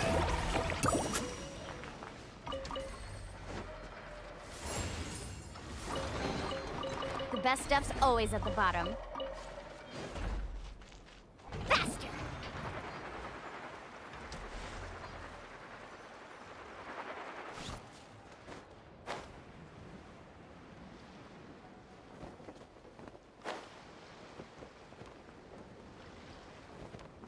Off we go.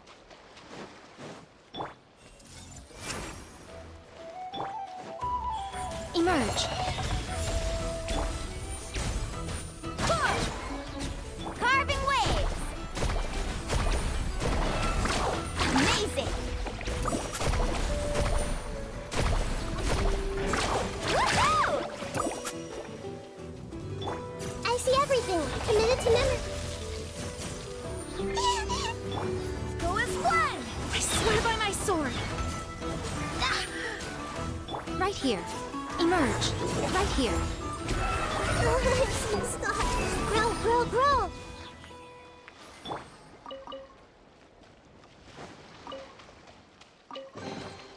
The best stuff's always at the bottom. Let's ride!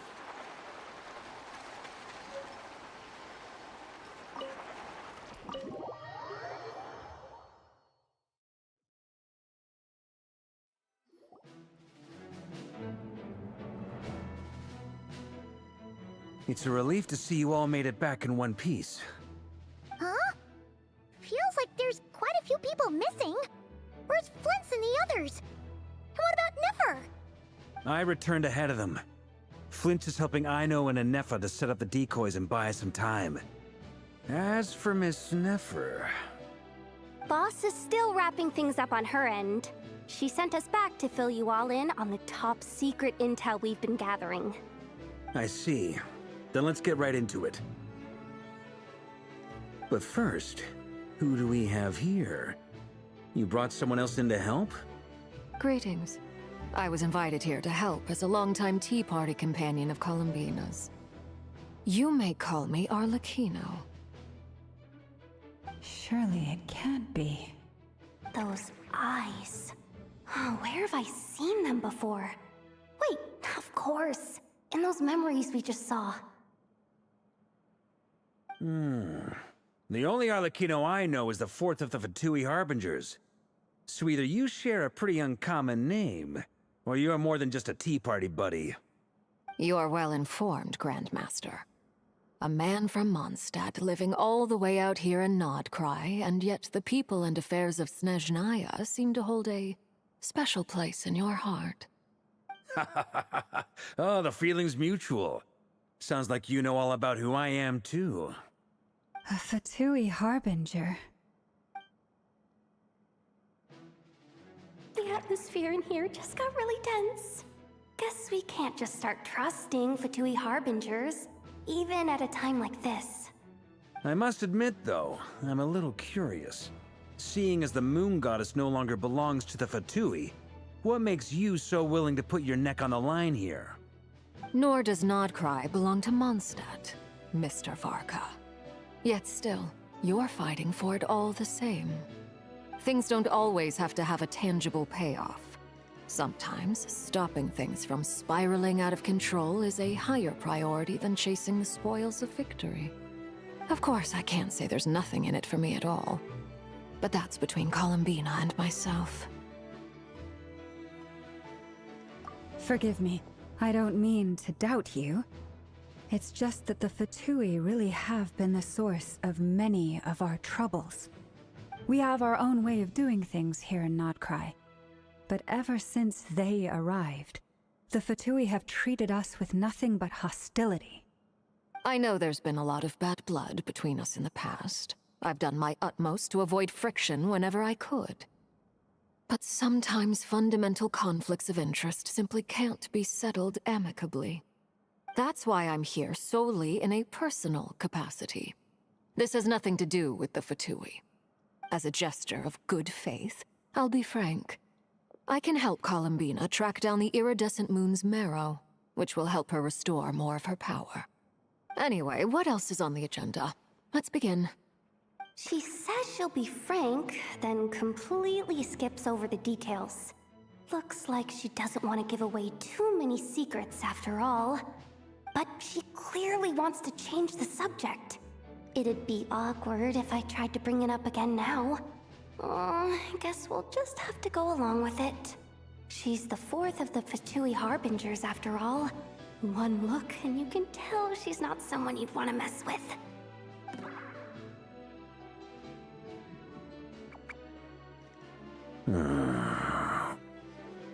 Well, since Miss Arlecchino sounds confident in her ability to handle that, we'll proceed to the next topic.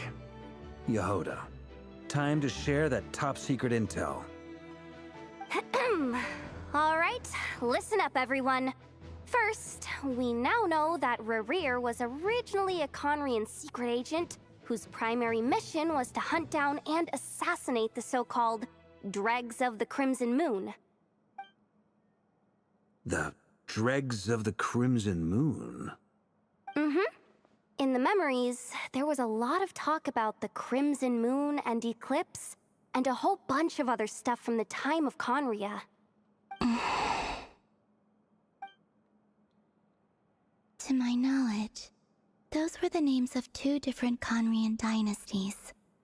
Long, long ago, it is said that the people of Conria worshipped the Crimson Moon, drawing a mysterious power from its reflection. But one day, a coup saw the Crimson Moon eclipsed, hence the name of the new dynasty that replaced it, and how it became the new emblem of Conria.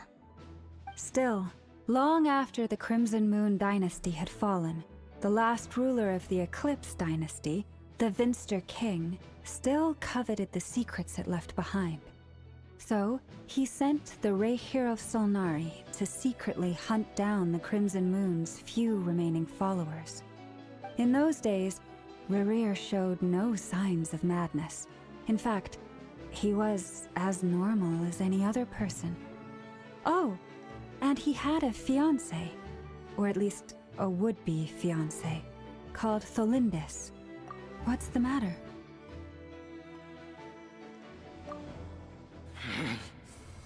Verfnir, Freindaughter, Flinders, Flinders. Interesting. Anything else? What about this would-be fiancé of his? Do we know anything about her? Well, she was a researcher at the Universitas Magistrorum, but it felt like she was hiding some kind of secret. Oh, and one more thing. For some reason, Rerear's fragment also contains some of Tholindis' memories, though only a very small portion. Well, no shortage of potential leads, I'll give you that. In any case, it sounds like we can conclude that while Tholindis was still around, Rerear appeared to be lucid and quite normal. Tholindis, it seems, must have been the one thing in this world that he couldn't let go of. Tell me though, were these pure-blood Conorians we're talking about here? Why do you need to know that? Hold on. If she was a pure-blood Conrian... Oh yeah, just like how it was with the captain. If we could somehow find her, do you think there's any chance Rerear might regain some of his sanity? It's possible, but it would take a miracle. We can't pin all our hopes on that. That merchant who never knows, Dori Sangama Bay. Maybe we could hire her to look into it. All right then. Let's keep working in our separate teams. Traveler, Paimon, Kutar, and Miss Arlecchino will go look for the iridescent moon's marrow. As for the others... On the way over here, I noticed that the Wild Hunt monsters had grown even more frenzied in their search for Kutar. At this rate, the people living here will be in grave danger too. So I'm thinking of gathering together some of our followers to go wipe them out. I'll head back to the curatorium and meet up with the boss. Feels good knowing we've all got something to be getting on with. Given that the Wild Hunt has been a lot more active lately, the Lightkeepers have likely begun their own operations too. If that is the case, someone will need to pass the news on to Flint's. I'll hold the fort for now, then discuss our next move with Flint's, Aino, and Anefa when they get back. All right then. Well, the clock's ticking. If that's everything, we'll be on our way. We'd better get moving too. We'll try to buy you as much time as we can. Relax. Just do your thing. I decided to call in some backup since things are getting so hairy. Our reinforcements should be here any minute now. Stay safe, everyone. Dismissed.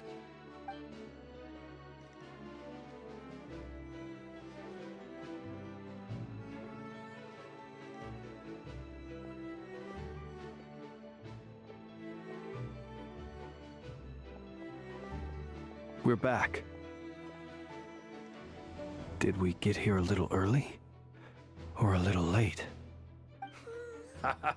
A tad late. The others have already set off. To summarize, our resident moon goddess has found us a new ally, and Boss Nefer has uncovered some promising info. Everything going smoothly on your end? Not great. I don't know how long we can stall them for. The decoys are getting taken out way faster than we imagined. I'm gonna make some more later, but I need a timeout first. I'm so tired right now. Oh, right!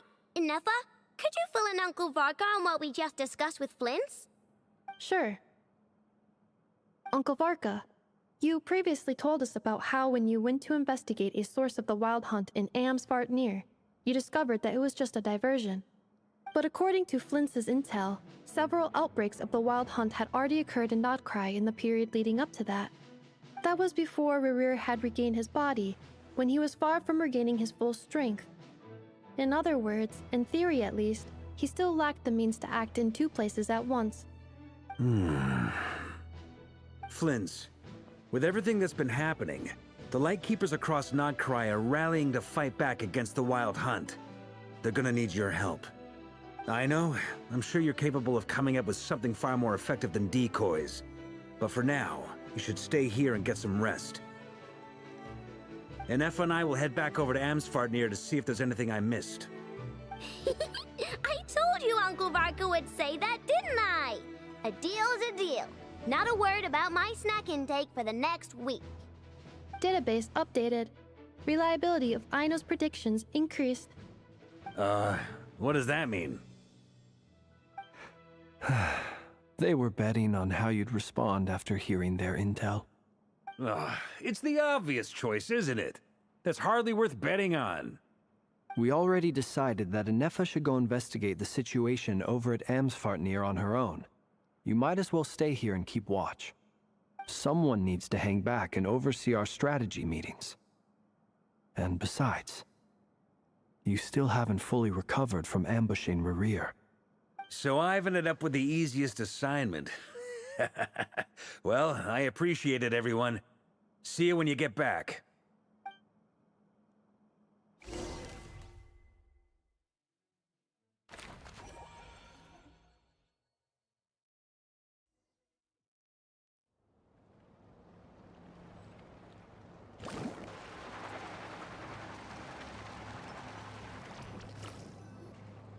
Here, this will serve as a good spot to cross over.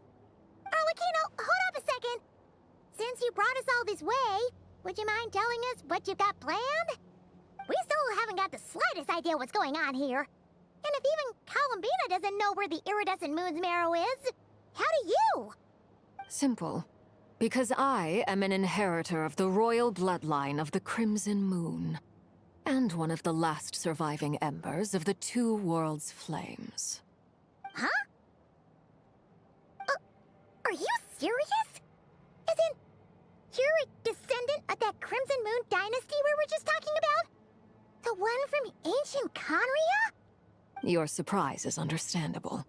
I was also taken aback when I first learned of it. But the more I thought about it, the more I realized the signs had been there all along. When I was young, I discovered I could wield a very special kind of fire. It coursed like blood through my veins and smoldered away inside my nerves. What's more, whenever I experienced strong bursts of emotion or drew too deeply on this power, it was like some kind of presence within the fire would begin to gnaw away at me, consuming me from the inside out. Exactly. That is why my hands are like this, too. At first, I saw it only as a curse, but once I became a harbinger, the jester apprised me of the truth. Together with my own investigations, over the past few years, there are several things that I have gradually come to understand.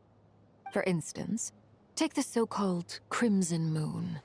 In truth, it is nothing more than the shattered remnants of the iridescent moon, fused with the abyss to prolong its lifespan.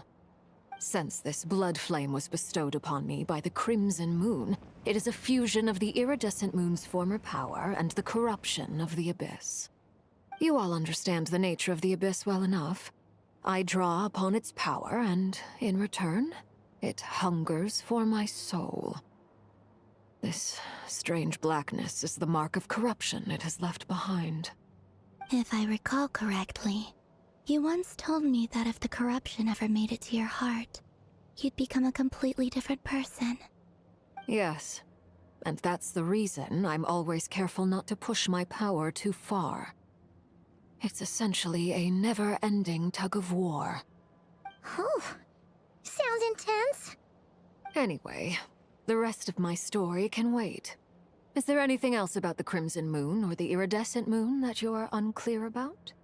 Paimon has a question. So, the Crimson Moon that the Carians used to worship was actually the Iridescent Moon, right? Which was one of the three Moon Sisters. Does that mean that the Carians were to the Crimson Moon as the Frost Moon Scions are to the Frost Moon? So much of that history has been lost. We have no way of knowing exactly what they were like. But I would suspect that the Conrians weren't as devout in their moon worship as it might appear. The iridescent moon's remains simply served as their link to the abyss. Later on, perhaps someone discovered a way to make direct contact with the Abyss. Or maybe there was some kind of ideological divide. Either way, a dissenting faction staged a coup and drove out the royal heirs of the Crimson Moon dynasty. Still, even with the dark sun looming high overhead, the Crimson Moon's glow never truly faded. If you want living proof, it's standing right before you. The first time we met, I sensed something familiar in your presence. When I looked at you, I felt I could see that mysterious red moon in the corner of my eye. In your flames, I saw its broken image, surrounded by a strange black aura. Well, I appreciate that you kept it to yourself. Much about the Crimson Moon is still a mystery, and I'd prefer not to end up as the object of an insane research project. Anyway, time is against us here, so if there's any other questions, they'll have to wait. I just want to make sure I've got one thing straight. In her letters, Sandrone mentioned that since you are unable to contain the iridescent moon's marrow yourself, you intend to leave it in my custody. Correct? That's right. For now, it's the only way I can pay you back for your help. The iridescent moon is already part of who you are, so with its marrow in your possession, you'll be even more powerful than before. Deal. Then let's get started. Get what started? What does this place have to do with the Crimson Moon? When I first became a Harbinger, the Jester gave me a book called Paranhari, also known as Leobranto Inamorato. You should be able to buy a copy next time you're in Fontaine. It's a love story set in the Crimson Moon era, but setting aside the tangled romances of its characters, it also records a few interesting details. In the Crimson Moon era, or so the story goes, there was an orphanage that received children from beyond the bounds of this world, and subjected them to a peculiar induction ceremony. Beyond the bounds of this world? For real? And what kind of induction ceremony? The Crimson Moon sages looked beyond this world for beings with powers that surpassed the gods. But fearing they might lose control, they subjected these children to a process of refinement. They made these children crawl up a fireplace and kept asking them, "Have you died? Did you see it?" Until they finally admitted to having died and seen a crimson moon. The adults embraced the children who passed the ritual, telling them, "Within the fireplace, you have traversed the flames between two worlds. Here and now, you are born anew." The book leaves much unsaid, but I suspect that this was their way of branding the children they had enrolled, leaving an indelible mark upon them so that they would forever live in the Crimson Moon's light. That explains why I can't sense the Crimson Moon's marrow in this world. It makes sense that it would be sealed in a special space that can only be accessed temporarily through some kind of ritual. But there's no fireplace here. Do you see a chimney anywhere? Oh, are we supposed to build it ourselves? Okay, fine. Paimon will go find some bricks. That won't be necessary. The fireplace is purely symbolic. The key to the ritual is crossing the flames between two worlds. In other words, the flames that burn within me. Those burned away by such flames leave behind a kind of ghostly afterimage in the world. In the days of Conria, people believed they could be used to bridge the gap between the two worlds of life and death. In short, I can open a passage to that space for you. That's the easy part. The catch is I'll need to stay on this side to keep the passage open, so I won't be able to come with you. Once you're inside, you'll have to find your own way. Very well. Then I'll open it up. Traveler, spare me a little more moonlight if you would. I may need it.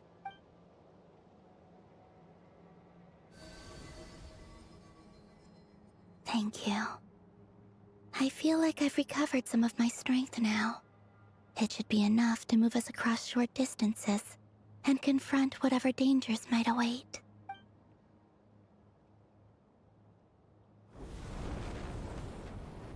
Mistress of the 7 hues of ages past, Great Mother of the present, crimson-clad sovereign of the 2 realms, by fire severed, by fire renewed, I offer myself now and beseech your descent.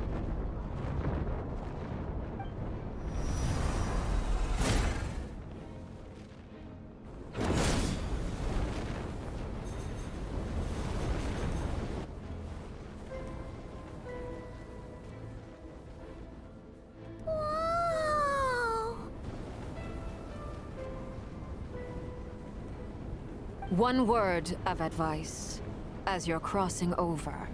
No matter what voices you hear, do not answer. Got it. I sense a sinister gloom inside, but also the familiar light of the moon. I feel that I am about to meet an old friend who has changed beyond all recognition.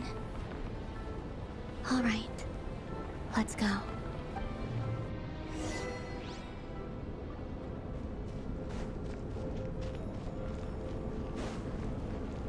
Need a surfboard?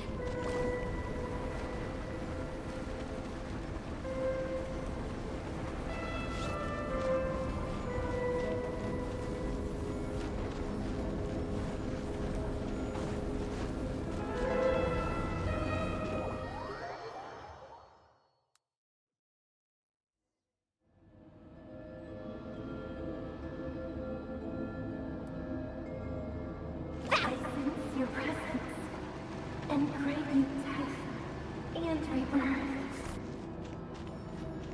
Wait, why are you?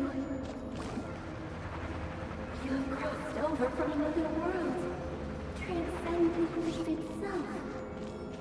I have no right to.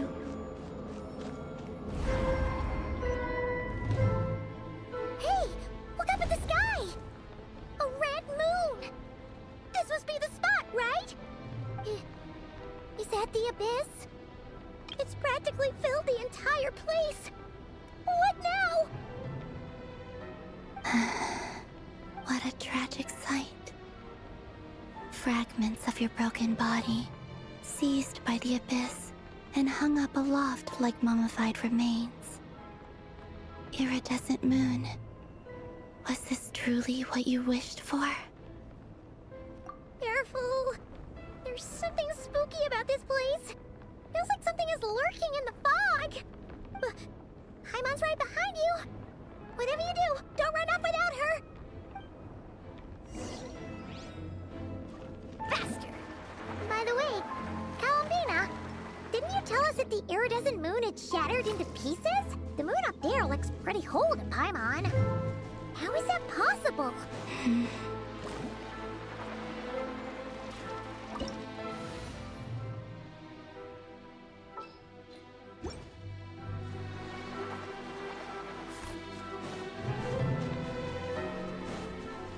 Hey! Emerge, right here.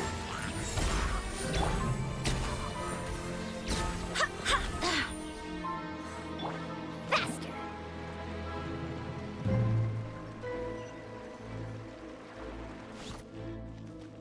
Just like I thought. It was only a facade.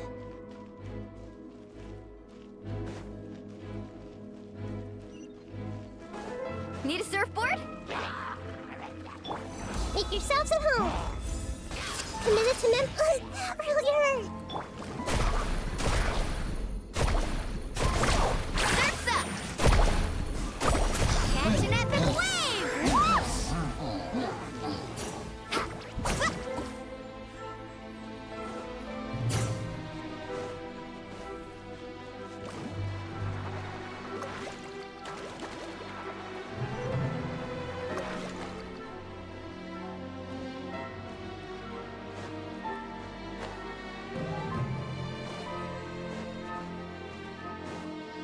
I see everything.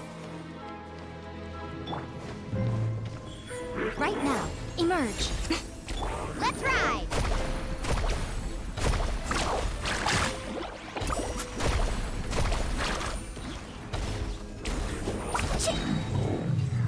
Off we go. Carving waves!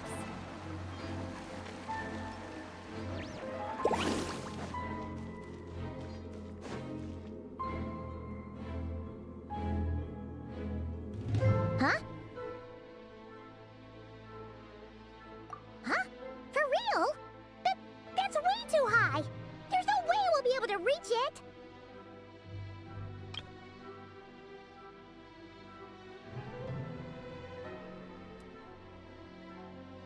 No, I'm not sensing anything up there. It's coming from under the mountain. Let's see. Ah! There's some kind of weird shadow over the water. Wait, see that? Looks like a mechanism of some sort. Let's check it out.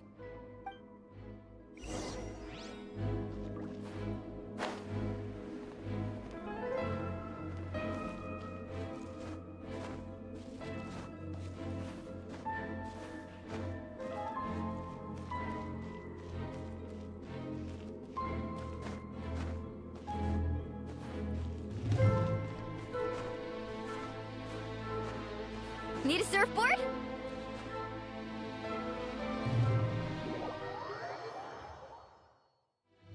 Off we go.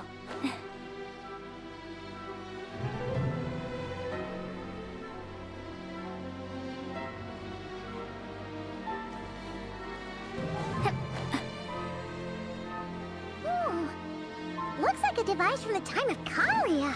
Maybe people once came here to study the Crimson Moon's domain, and they left this behind. Oh, if we can activate it, we might find some clues.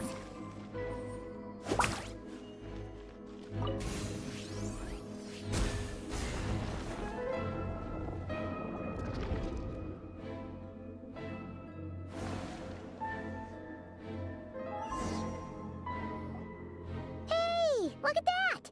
Now that the mechanism's running, the shadow in the water looks different. Do you think these mechanisms might be the key to unlocking the secret?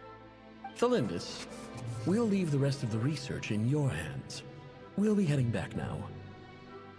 I hope this isn't ruining date night. Ugh. Mind your own business. Just leave me some snacks on the table. Thelindis? Is that Rear's girlfriend? How come we're hearing her voice here? Oh yeah. So, do you think she was studying this strange space all along? The Abyss has made this space extremely unstable. Maybe that's why some of the things she said and did were preserved here. Like echoes. Or after images. Whenever I see this view, it takes me back to a poem from my childhood. Waning moon, oh lifeless damsel, weeping on the mountain crest, mourning still in wistful tone, her fragile soul now laid to rest. For me, of all people, to be here investigating the mysteries of the Crimson Moon space, is it a coincidence or something more?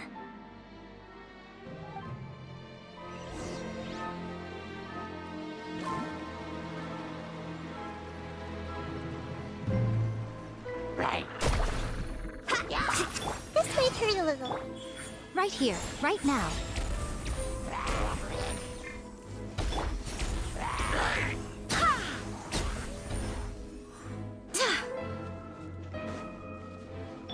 Off we go. Looks like the Abyss has messed up this mechanism. We need to find a way to get it working again. Let's see if there are any other devices nearby. Off we go.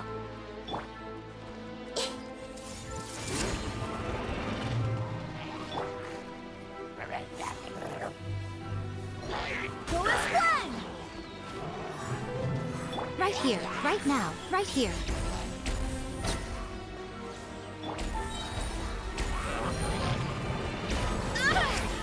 Barbados, guide us.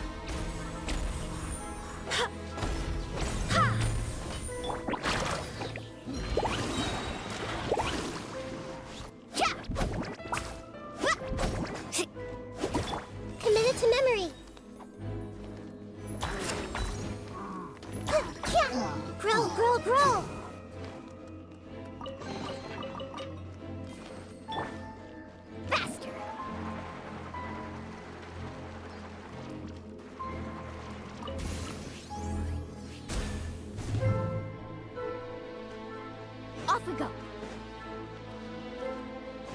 Let's ride!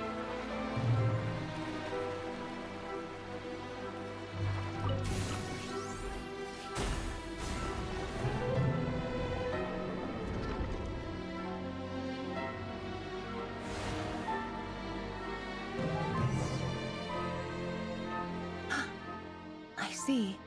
So the moon marrow, or rather the power of the 3 moons, is the key to unlocking. If it really does exist, then maybe this madness can finally be put to an end.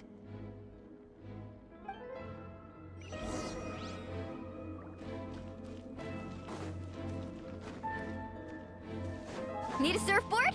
Yeah.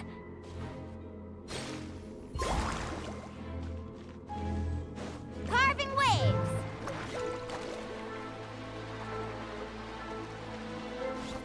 Off we go!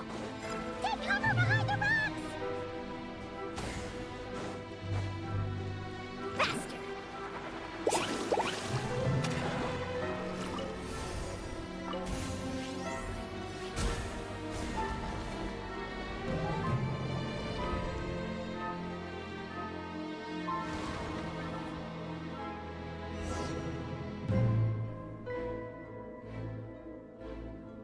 With the Abyss inhibitors in place, I should be able to access the chamber with the moon marrow. Oh, Rerir, with every step you take, you're drifting further from what you truly desire. But you're not the root of the problem. Ever since that outsider set foot in Conria, the Vinster King has sunken deeper into madness. If only I could get my hands on that outsider.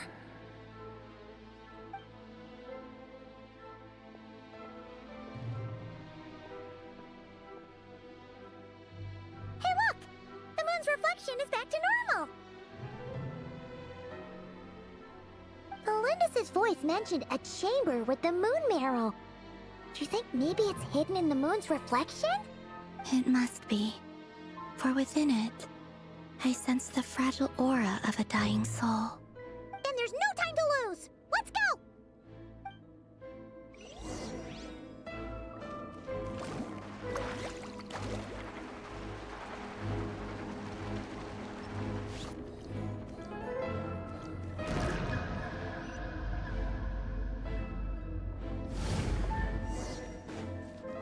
Carving waves! These things are so creepy! Looks like we'll have to destroy them if we want to get to the iridescent moon's marrow.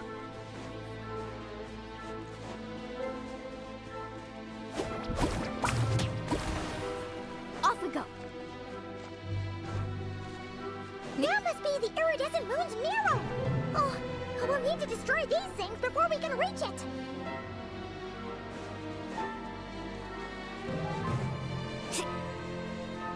Off we go. Hey! Sharing my knowledge. Right now. Right here. Let's ride! Check this out! Best of luck!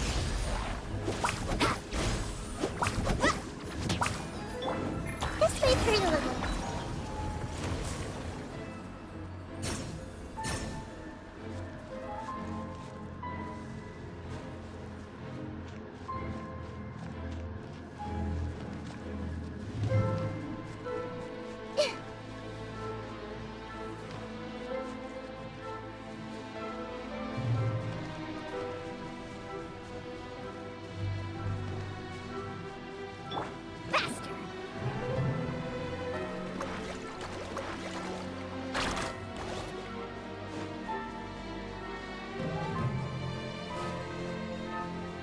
Let's ride!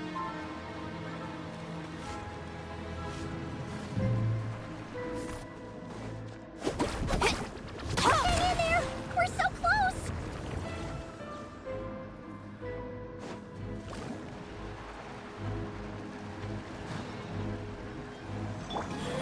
Right now. Emerge.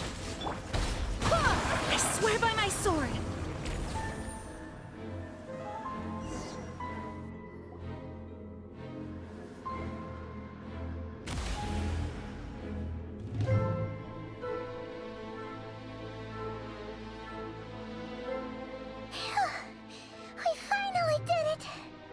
the iridescent moon's marrow, still burning away like an undying flame, yet now contaminated by the abyss. It has taken on a new form entirely. If we can purify the abyssal power within, we should be able to obtain its untainted essence.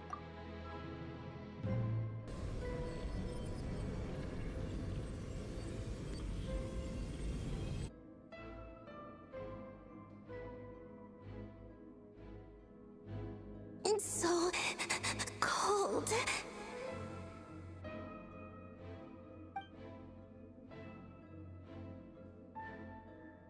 Is it you? Are you here? Huh? Are you talking to us? At long last, I can see you once more. Our fates have crossed, and I am finally free. I'm sorry, I lied to you. Even knowing what was to come, I still couldn't let go of the fear in my heart as death drew near. The moment the moon shattered, my body began to split apart piece by piece. Like I was being cut into pieces by 1,000 blunt blades. My thoughts scattered as the cold crept in. But I could not bear to fade away like that. Tell me, what was it that brought you to us all that time ago? If only I had possessed your courage, then I might have been spared this torment more painful than death. You look so puzzled. That's how I felt too when I first saw you. But trust me when I say that everything happens for a reason. Farewell, Hypo.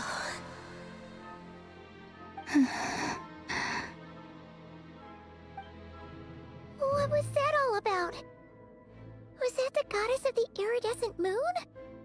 Oh, it sounded like she was speaking to a long-lost friend. But none of us have ever met her before, right? Perhaps.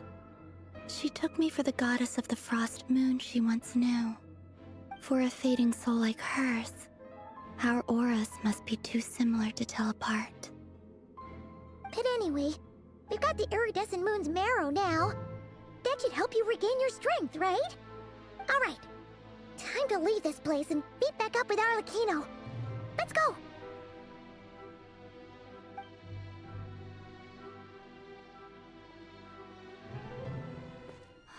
That's odd. This place looks different than when we came in. Waning moon, Huh? oh lifeless damsel. Oh.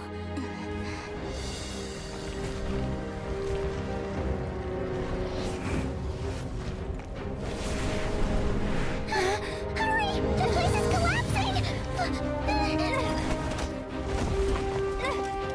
It wants to trap us here. Who's it? The abyss? Now we've taken the moon marrow. All that's left here is a dark will. It will show us no mercy.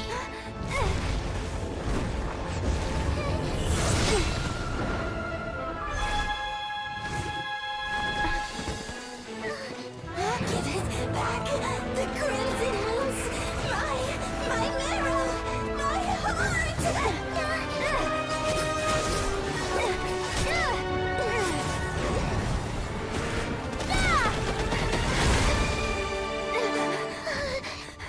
Finally! Huh? Oh no! The exit's blocked! They're back! Now what do we do? This is where you fall. Witness my rise. Hey, it's... What are you waiting for?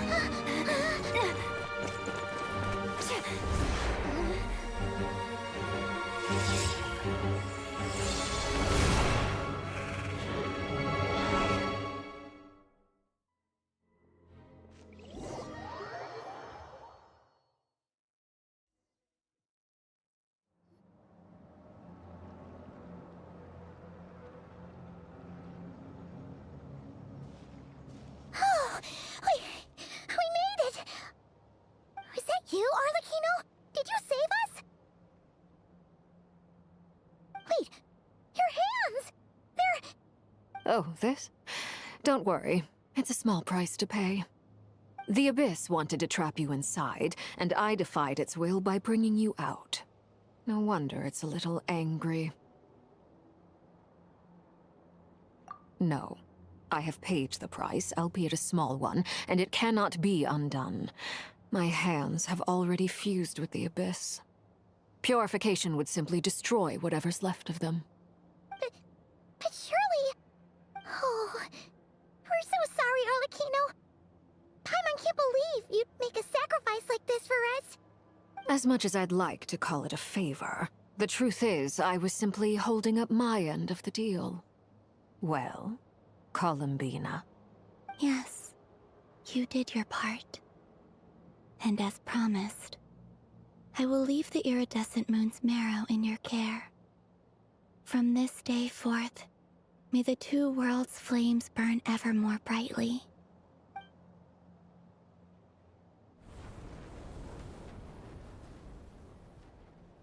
I'll take that as a blessing. Now, Columbina, give me your hand. Accept this moonlight I offer in return.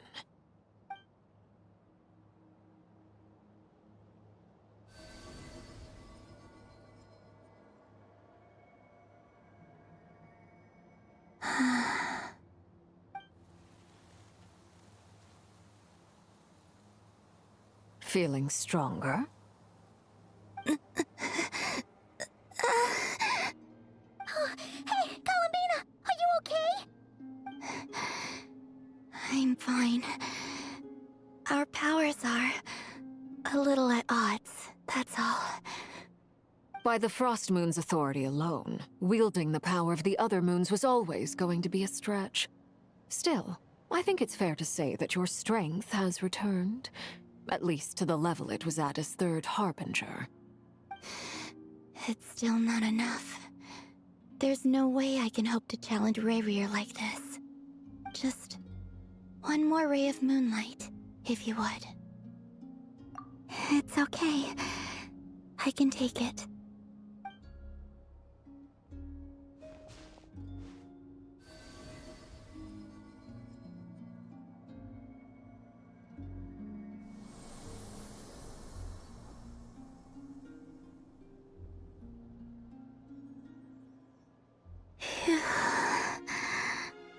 How about now?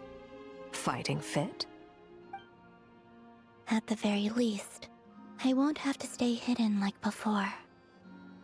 I want to see him gone from Nod-Krai. The Rayheir of Solnari and his wild hunt must be sent back where they belong. Well, it's good to have something to aim for. You certainly seem more alive now than you did earlier. When I first met you, you didn't strike me as a ray of moonlight. More like a wisp of fog drifting in from who knows where, ready to scatter at the first sign of a breeze. But now, you're full of vitality. Just like the Frost Moon, once the brightest of them all. May you keep shining, Columbina.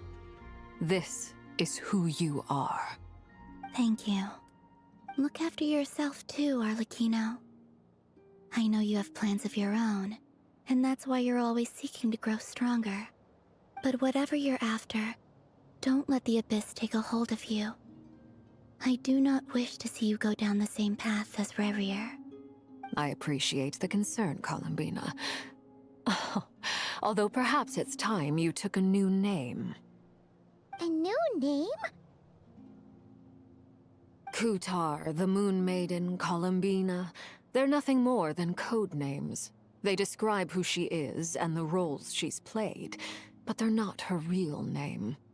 We often use code names in the House of the Hearth, too. But it's knowing your real name that keeps you grounded.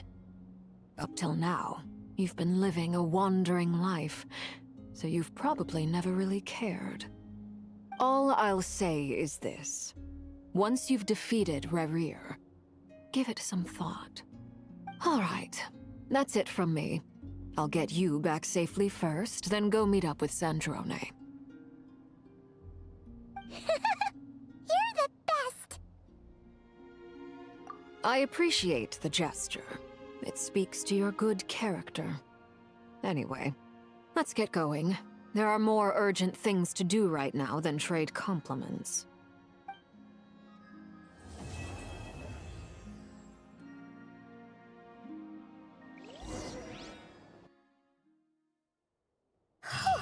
It was a close call, but we got the iridescent moon's marrow and restored Columbina's strength, and that's all that matters. In other words, mission accomplished. Paimon wonders how everyone else is doing.